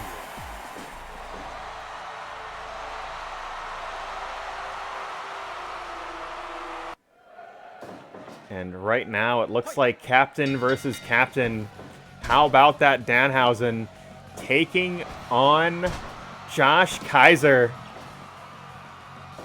Now it's going to be very interesting, particularly in this individual matchup. Kaiser's so very effective at getting in people's heads. I don't know if he's going to be able to do that with somebody like Danhausen. Hold on, suplex blocked and suplex reversed to the outside.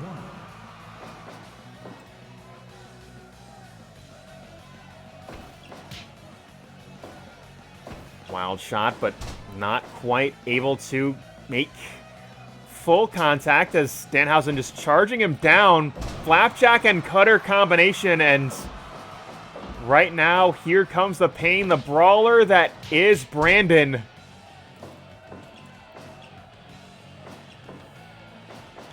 And it looks like he is going to do exactly that. No! Danhausen able to escape the lariat, and it looks like Team Danhausen has found its enforcer. Max the Impaler hitting the ring in a major way. And they are going to be the answer to Brandon's physical style.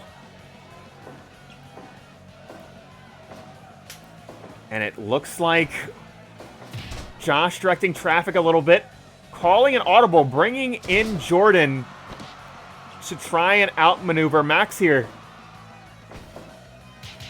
And thus far, it is looking supremely effective, as Jordan striking a pose for the fans in the arena.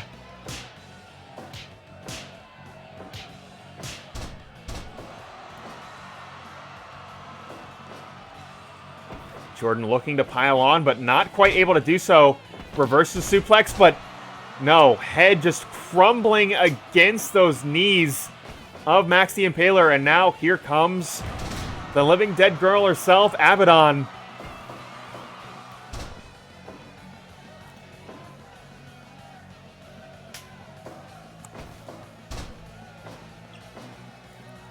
Hold on a second. Another flapjack and cutter combination.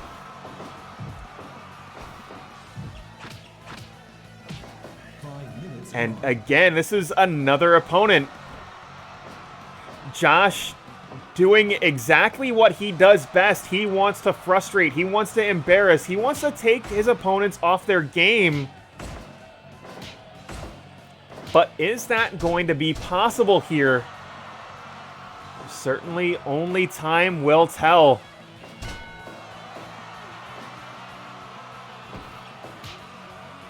Wild right hand answered by a quick jab of his own.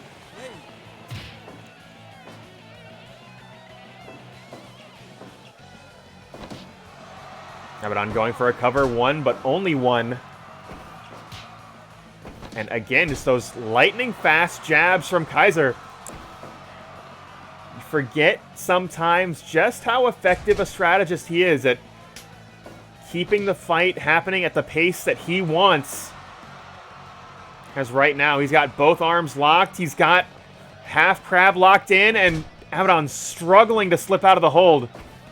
And right now, the brawler of Team Lake Mary just walking her down, stopping Abadon from getting to her own corner. Clubbing blow to the back of the head, and just a half step too slow, and once again, Max the Impaler acting as enforcer for Team Danhausen. Harada's count at 6.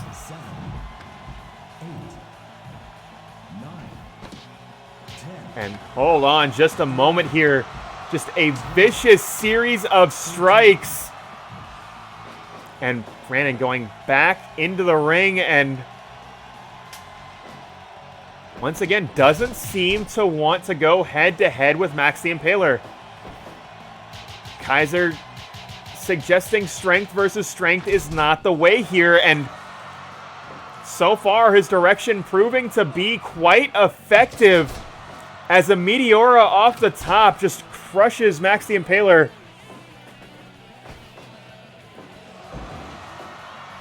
But a monstrous suplex, big bomb of an elbow drop.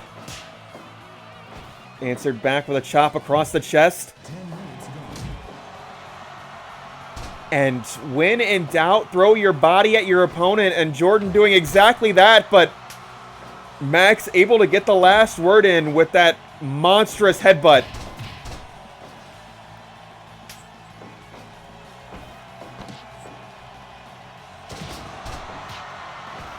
And that go to sleep answered back. Blue Thunder Bomb, cover 2, and Max able to make the save. Answered back, just chokehold locked in, but Josh able to escape, and we are right back at even strength.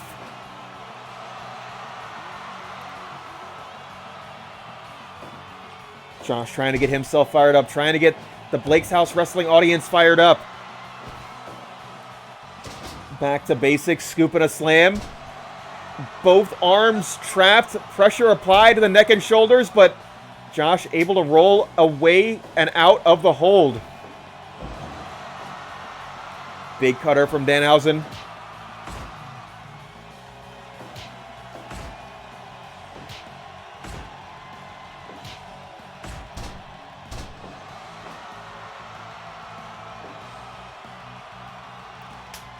And it looks like right back to the matchup that Team Danhausen wants here, as a monstrous headbutt just flattens Brandon.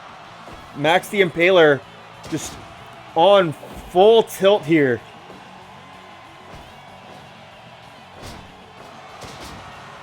Just amazing display of power over and over and over. As, oh my God, Brandon launched to the outside by his neck.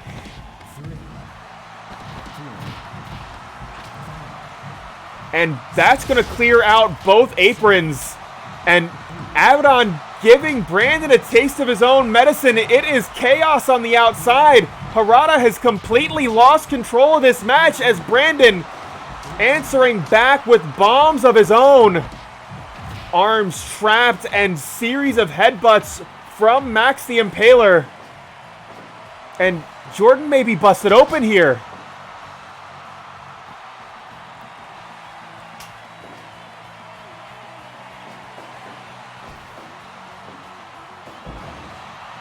Big reverse choke slam, and Max going back to their own corner. Here comes Danhausen one more time. Pele kick taking away that parting shot opportunity, and Josh sent to the outside, and once again, both aprons clearing out. Danhausen holding it down in the center of the ring. 2-on-1 odds don't seem to bother him much, as Max just flattening Josh Kaiser here.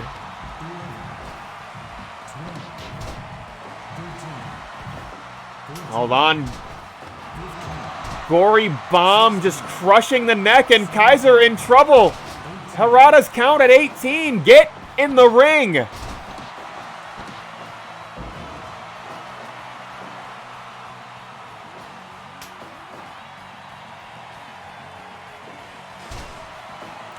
And Jordan very nearly spraying that poison mist in the eyes of his teammate, as Danhausen able to escape. Oh my God, devastating German suplex. Fired into the ropes.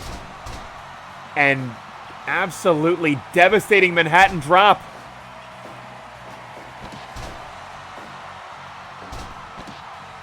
Crossface locked in. This could be it for Danhausen.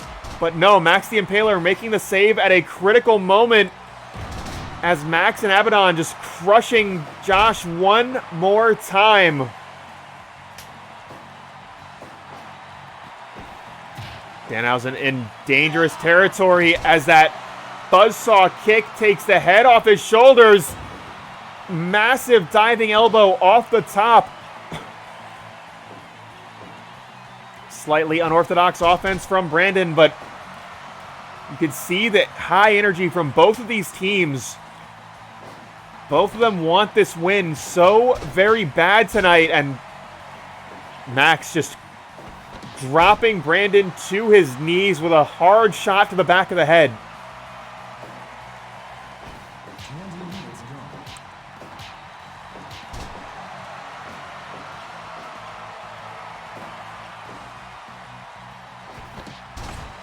And again, Max just seems to have Brandon's number, as a devastating lariat connects, but no, they are not done. One more reverse choke slam.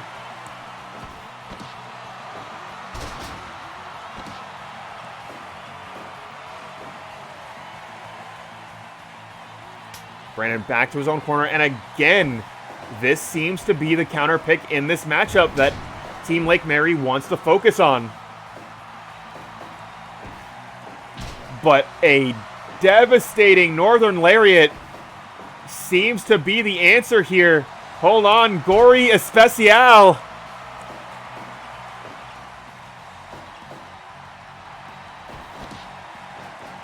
But again, Jordan this time launched to the outside, and both aprons cleared out. It is chaos inside the ring and out of it. And it looks like Max and Brandon just playing mind games with each other a little bit.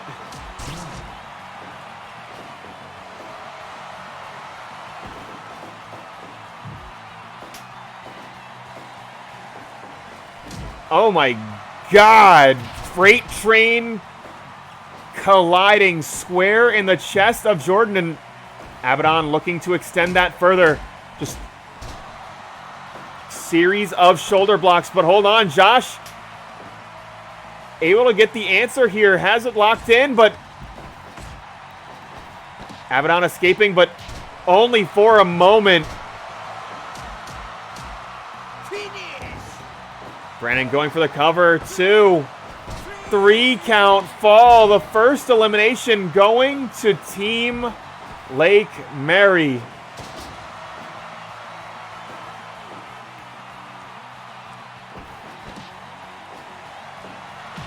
Danhausen able to escape that fireman's carry. And a bazooka of a knee strike crushing the jaw of Brandon. Danhausen calling for the end here, but Brandon fighting his way to his feet. Danhausen trying to cut Brandon off, but Brandon fighting back, trying to get back to his own corner. And a roaring lariat creating the space for Brandon to bring Jordan into this match. Backslide, but I don't think Danhausen saw the tag.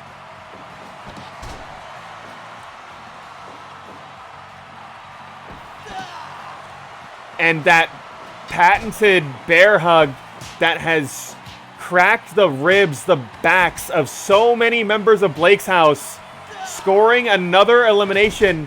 And now Max the Impaler, the sole survivor of this truly frightening tag team. And hold on. Max and Jordan going up top. And double stomp buried into the chest of the Impaler.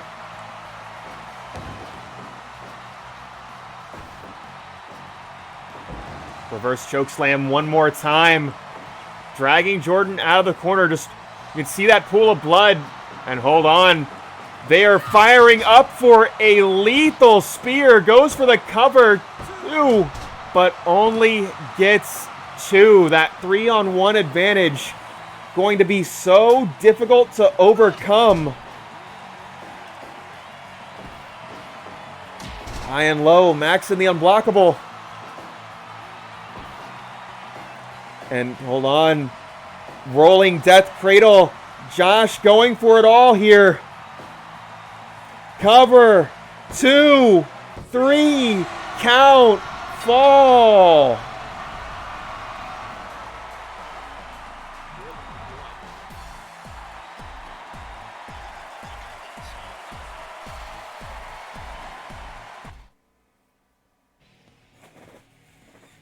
That was a pretty good match. Got a lot of chaos, a lot of cool spots. I will be entirely honest. Yep, get out your brooms. That was a sweep. I have not seen... I might have seen Danhausen wrestle once. Definitely not a full-length match. I have not seen Abadon wrestle, although I've seen her on... the Young Bucks YouTube show, Being the Elite. I've never seen Max wrestle. So, like, that is kind of why I was struggling to call the match, is like, hey, I don't know exactly how I'm supposed to be characterizing these characters. But they do all seem pretty rad.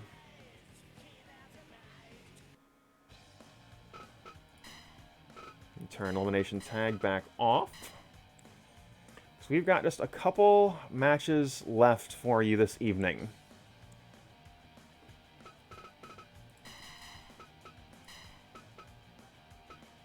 Let's see here.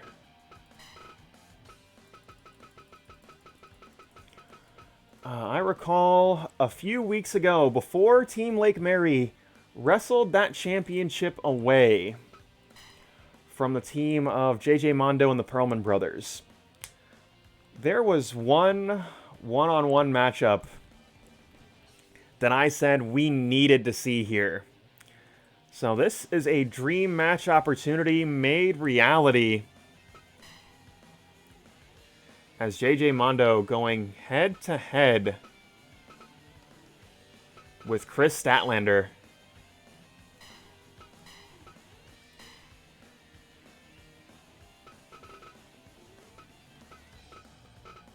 Oh, do I still have him in USND? I probably do. Yeah, it looks like that's the case.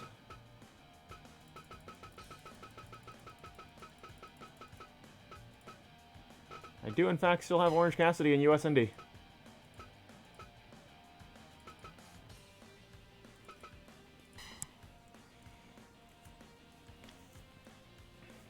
We got to see Awesome Power against Awesome Power.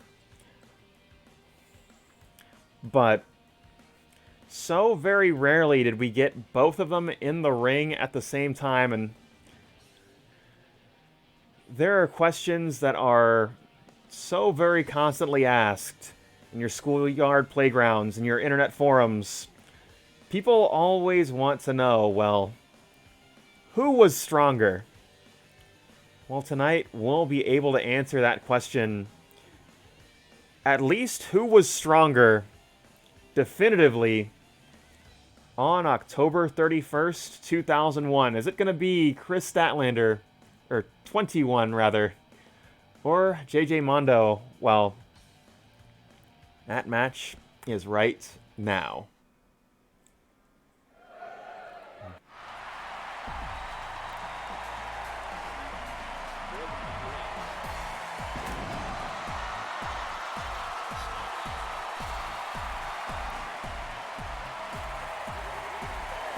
Statlander making her way to the ring. As I said, this match is going to be power versus power. Statlander used to having a size advantage over most of her opponents. That's not going to be the case tonight, but I'm certain we're going to see the amazing strength and power offense of Statlander, but JJ Mondo, those metallic arms pack so much punch, figuratively and literally. Those suplexes and slams are devastating, and those punches are deadly.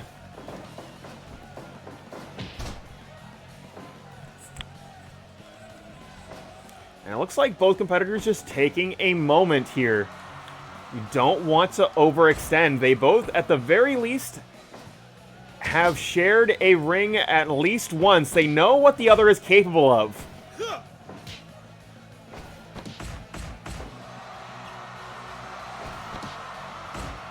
Big forearm smash.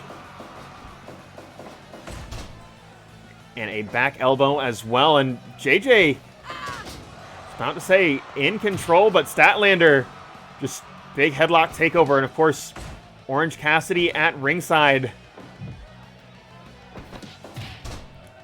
trying to cheer on one of his best friends.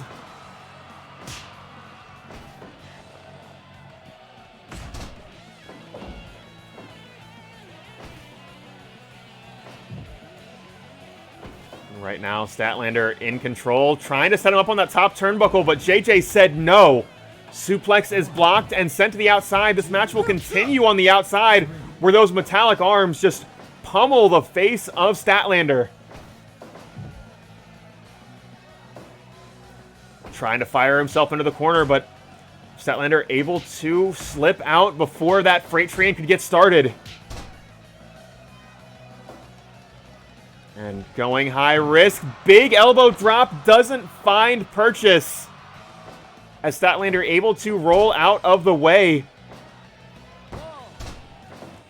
As the stoic Orange Cassidy watches along at ringside. Big back elbow and wild shot once again. Just the raw power on display from JJ Mondo. Always extremely impressive. And again, blocking the suplex. Statlander, typically used to that size advantage, just does not have that here, so utilizing some unorthodox offense, utilizing some of that alien physiology, alien psychology, and able to slow JJ down.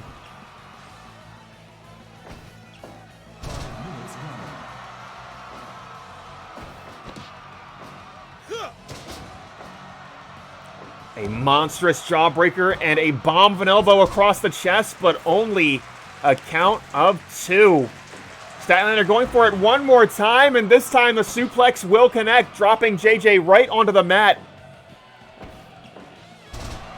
Big Russian leg sweep. And JJ answering back with a headlock takeover of his own.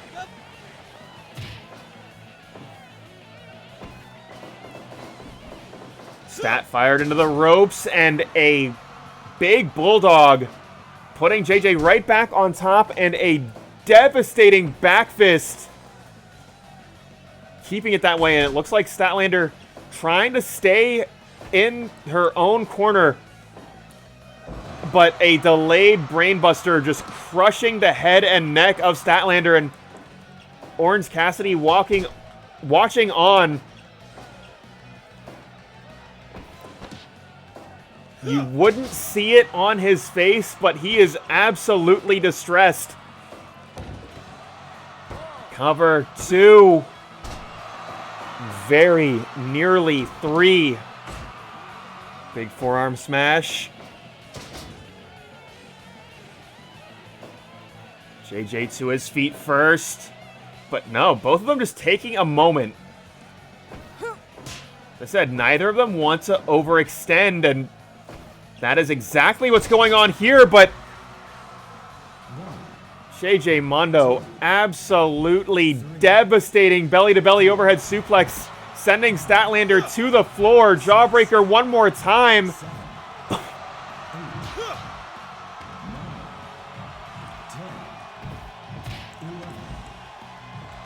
And Fujiwara-style armbar on the floor. Just absolutely devastating. And hold on, Boston Crab locked in. Just going back to basics, just trying to slow JJ down at this point because JJ has been a monster. They elbow one more time, and that is going to do it.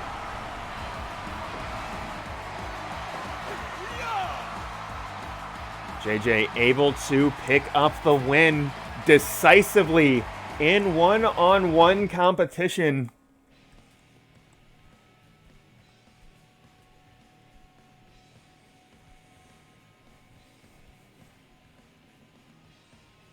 Of course, JJ Mondo, major fan favorite here at Blake's House Professional Wrestling.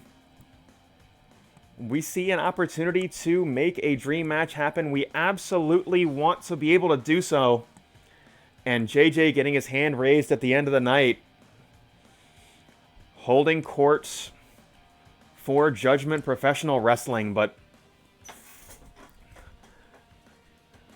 holding court and Judgment Professional Wrestling certainly has a different meaning contemplating our main event. Coming up next. Happy Halloween, everybody. Because DJ Dix, the Dr. Darkness, has returned. And he is going head-to-head with the winner of that 8-man over-the-top rope battle royal. That was Judgment Professional Wrestling's own Frank Vista. So, JJ Mondo able to protect the dignity of Judgment Professional Wrestling. DJ Dix challenged on the same grounds by JPW's own Frank Vista. Well, as always, only one competitor gets their hand raised at the end of the night. So let's not waste any more time, because that match is right now.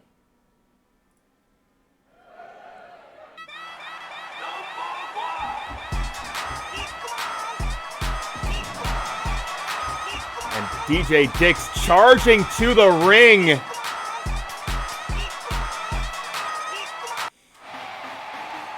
But Vista taking a slightly more measured approach.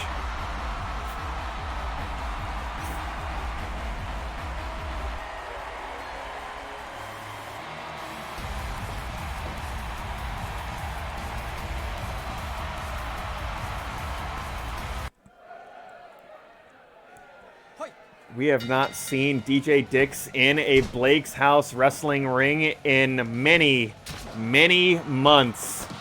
But certainly ring rust is not going to be a factor. As if you want to talk about wrestlers that are horror movie monsters, DJ Dix is absolutely that. Vista has got his work cut out for him and then some. Going for that mount tackle. DJ Dix just a little bit too quick for him.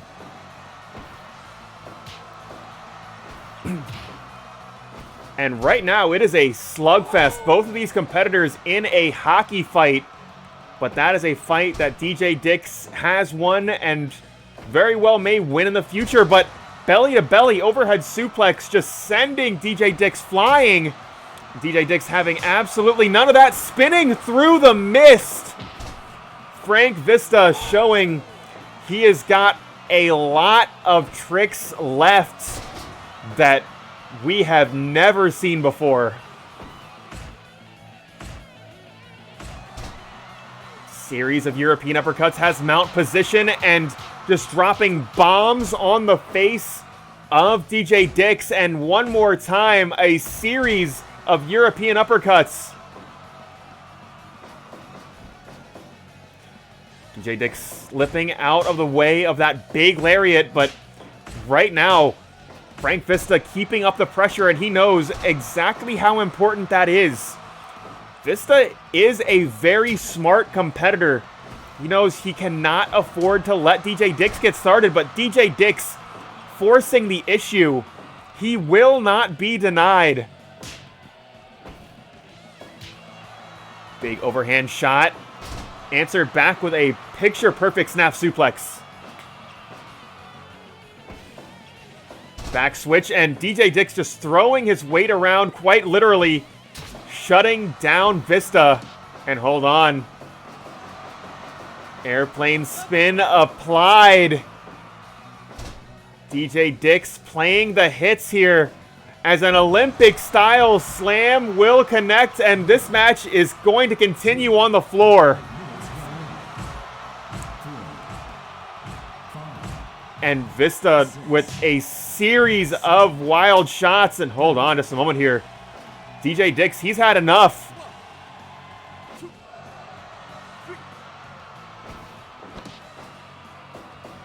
And again, right back to the airplane spin. Harada shoving them away from the ropes, trying to keep this match safe, but that scoop and a slam dropping right onto that steel chair. Going for that big drop kick. He'd been holding that for 6 minutes, but doesn't quite make contact with it. As a flipping big boy connects in the center of the ring, and we are in dangerous territory here, but Vista said no. He is having none of what DJ Dix is offering. Vista right back on the mat, but scrambling to his feet. Mount tackle one more time, but the doctor pushing him right off. Fire into the corner one more time, but reversing course is Vista, and we are in dangerous territory. As, oh my God, power slam to the floor.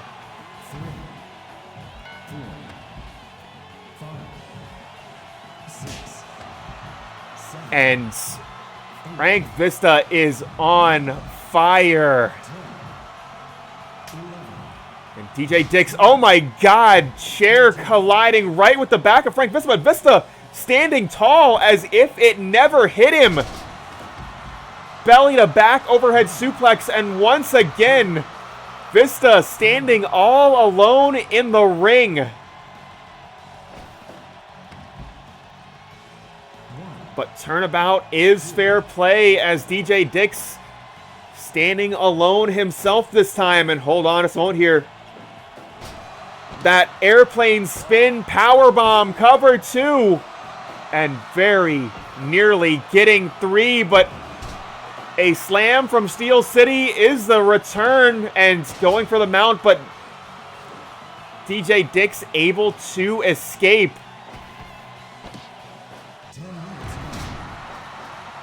And Vista, like a Terminator, right back to his feet after hold after hold.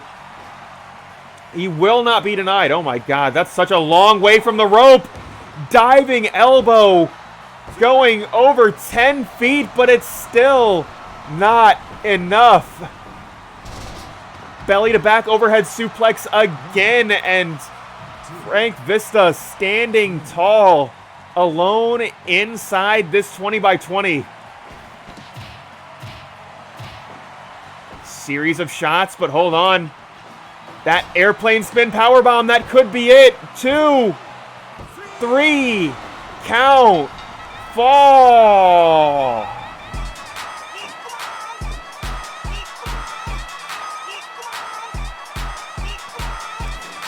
DJ Dix indicating that exactly how dominant he is inside of a professional wrestling ring. That for all those amazing displays of toughness, for all those amazing displays of resiliency, Vista just could not withstand that airplane spin powerbomb. And that is that. Happy Halloween, everybody. And that is going to conclude the main portion of tonight's program. Of course, we've got the bonus match while I figure out who I'm going to be throwing to after this stream is over. I do have to say, and appreciate you dropping in, Jamel. I was kind of pulling for Vista in the later third of that match. He was fucking going for it. But would say, yeah, as always, if you see somebody on either side of the screen, yeah, that would have been a star-making performance for sure. Want to see the NBA Jam player? I can make that happen.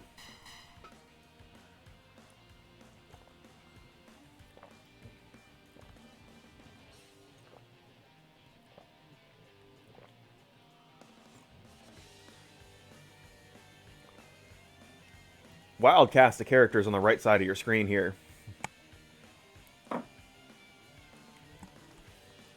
But give me a moment here. I need to figure out... I mean, obviously, if y'all see a name y'all want, go ahead and pick it. I do have water. I would like to be champion. It's kind of important. It's not Thanksgiving yet? I mean, it could be. Want to see Alex Wolfe? I can make that happen. I'm going to hit that button, and I think I see who I'm going to throw to here. I think I'm going to go to Dai, because looks like he is streaming some Melty Blood. It is, I believe, a Play with Viewers night. So anybody is really excited about Melty Blood type Lumina, I'll send y'all over there, and y'all can play with Daihime.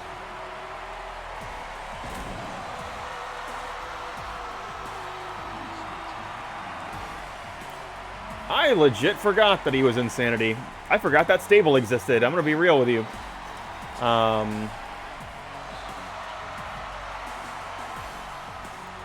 Fucking colossal waste of Eric Young's talent. Although it did give us Nikki Cross, so, you know, who could say if it was bad or not.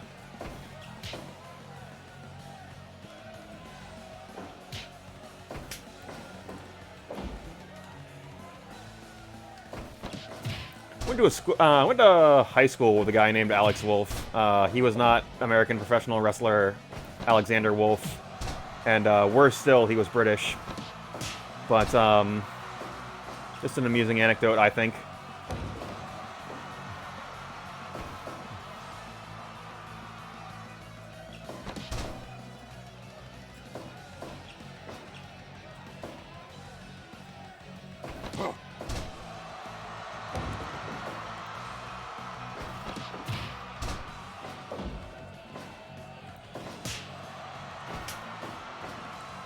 But, how's everybody doing tonight? Y'all have a good holiday weekend? I know, Blake, you have been going in on some Gundam Versus.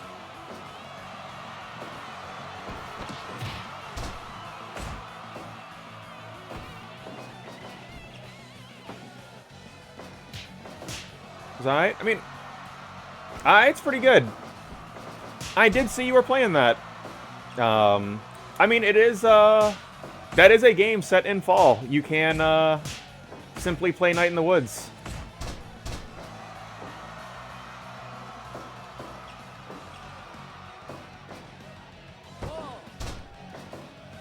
Also, Shogun, appreciate you dropping in as well.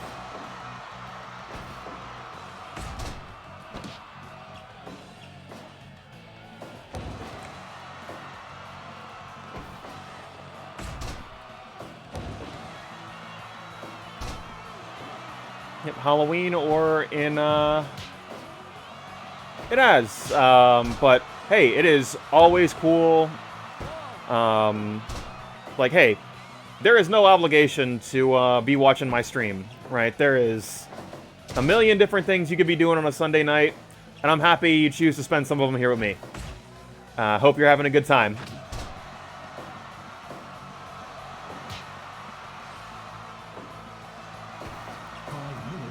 What I was gonna say is, yeah, it's Halloween here, but it is Harfest in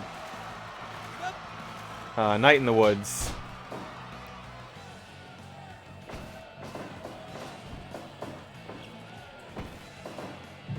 That is a game I need to like get back to my like replay of, because Night in the Woods is just so good. I earnestly think it is my favorite game of all time.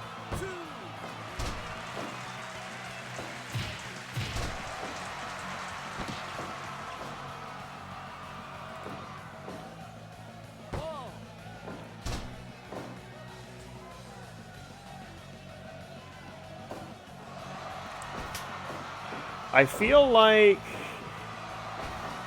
Yeah, I totally get that.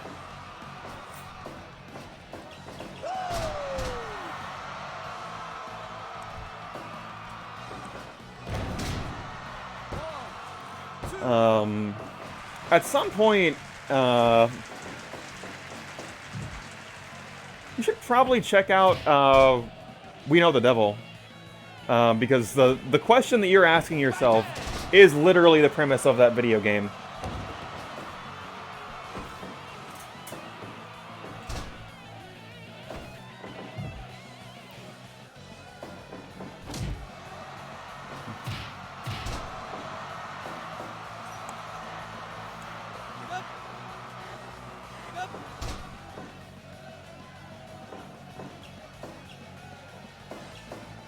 And this is not spoilers, because they do say it in the trailer. There is a secret fourth ending of We Know the Devil where you don't have to choose, which is rad. Oh, I fucking love that game. That game is, like, legit great.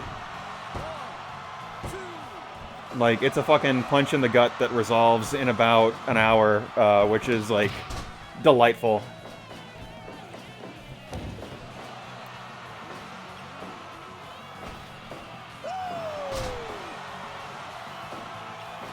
Honestly, Blake, I wouldn't be mad if you gave a look at getting the car loser. I know you're not doing anything this summer. I've got the Sword of Fate, and there's an Ancient Evil that needs to be sealed away. Because you are a person that's played Final Fantasy games, and I'm curious, like, how the combat loop lands for you. Because, like, for me and Jamel, the writing is just fucking delightful.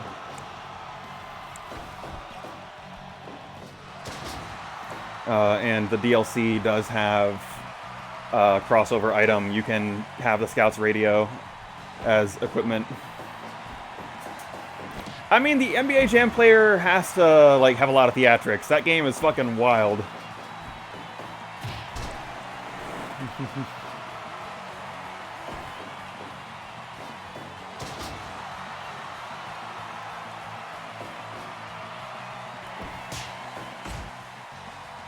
My voice is always a little bit fried. Oh, I just told you the name of a video game.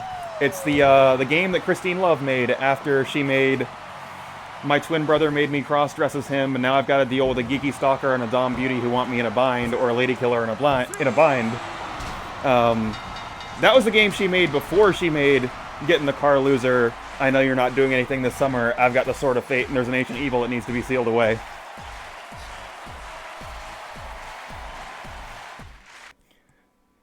Unfortunately, the games that she made before that don't have as funny names. Look,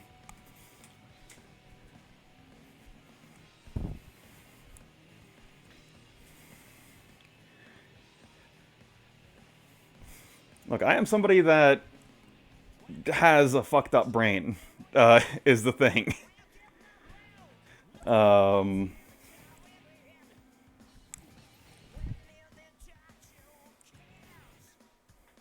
I mean, you could say the short title like a coward. You could just call the game "Get in the Car, Loser," and you could call Lady Killer in a Bind. You are allowed to do that.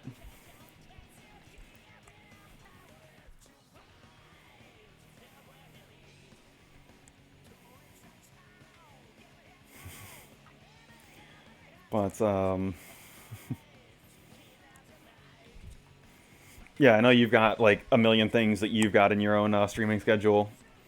And I know Jamel, like with respect to like if you want to do Get in the Car, Loser, you are probably not that many hours left. I think you were like, I mean that's fair. But, like I'm also a coward.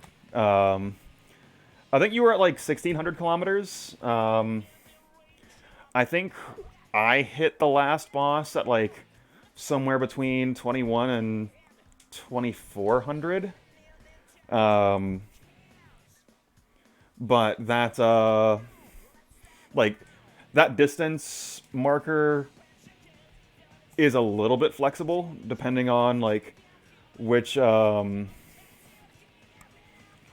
depending on which fights you take and a handful of other factors. Are you at 20? Oh, okay. Then you are probably like... Oh, yeah, you did. You finished all the quests. So, yeah, you've got to be, like, right on Joni Vanjo's doorstep. Because actually, when I fought the final boss, I still had 2 quests unresolved. So you're probably, like, right there.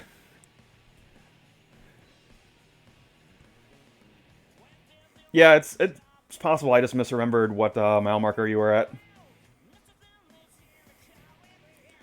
But,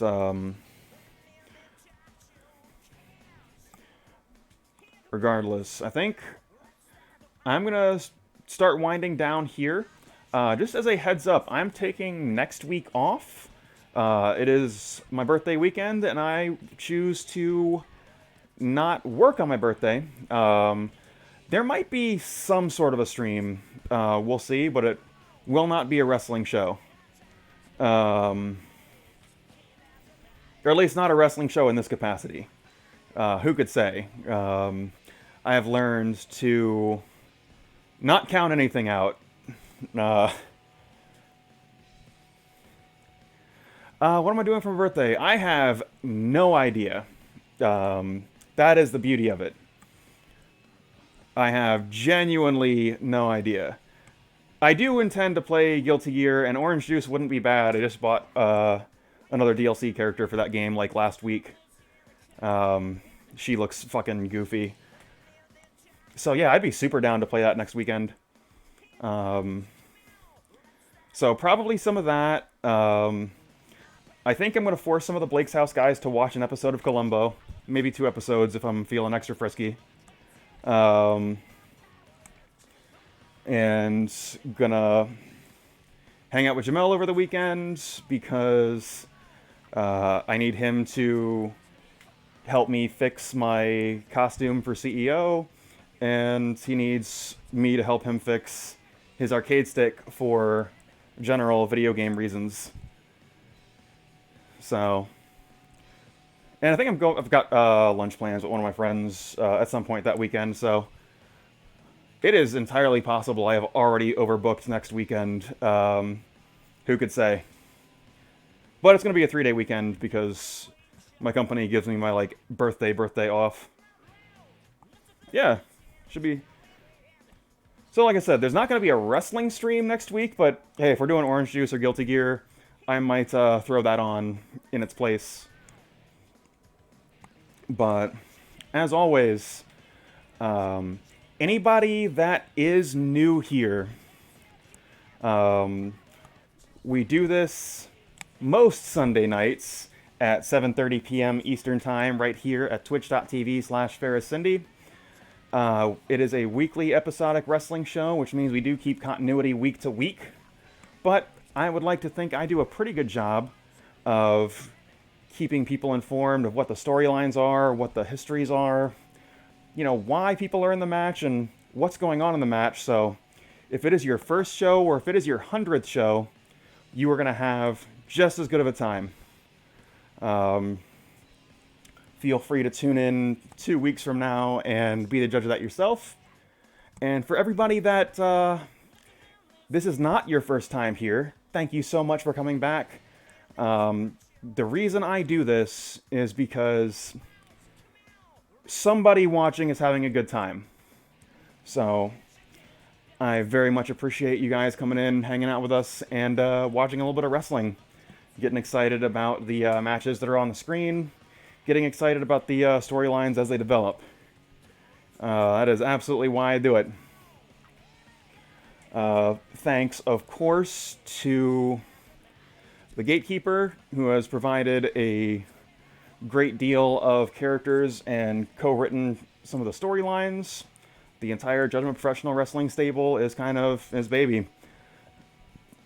Troll Wizard, who hasn't been around in a few weeks, Nick Vadala is responsible for the Nick's Wrestling Organization characters and some of the storylines surrounding them.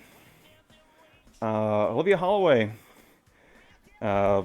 special thanks to her as well, providing the ring mat graphics and also some assistance with co-writing. Of course, this show would not be what it is without Maglo, providing a great deal of the original music for this program, including the intro to Blake's House Professional Wrestling, as well as the custom crowd chants. Truly love what that guy does.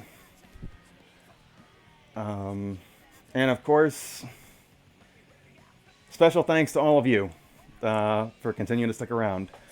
Let's see here.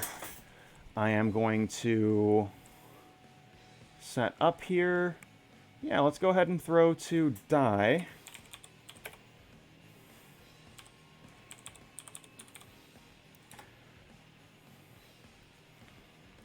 So hopefully there are some Melty Blood enjoyers in the chat. I hope y'all enjoy the rest of your evening and enjoy the rest of your week. Thanks.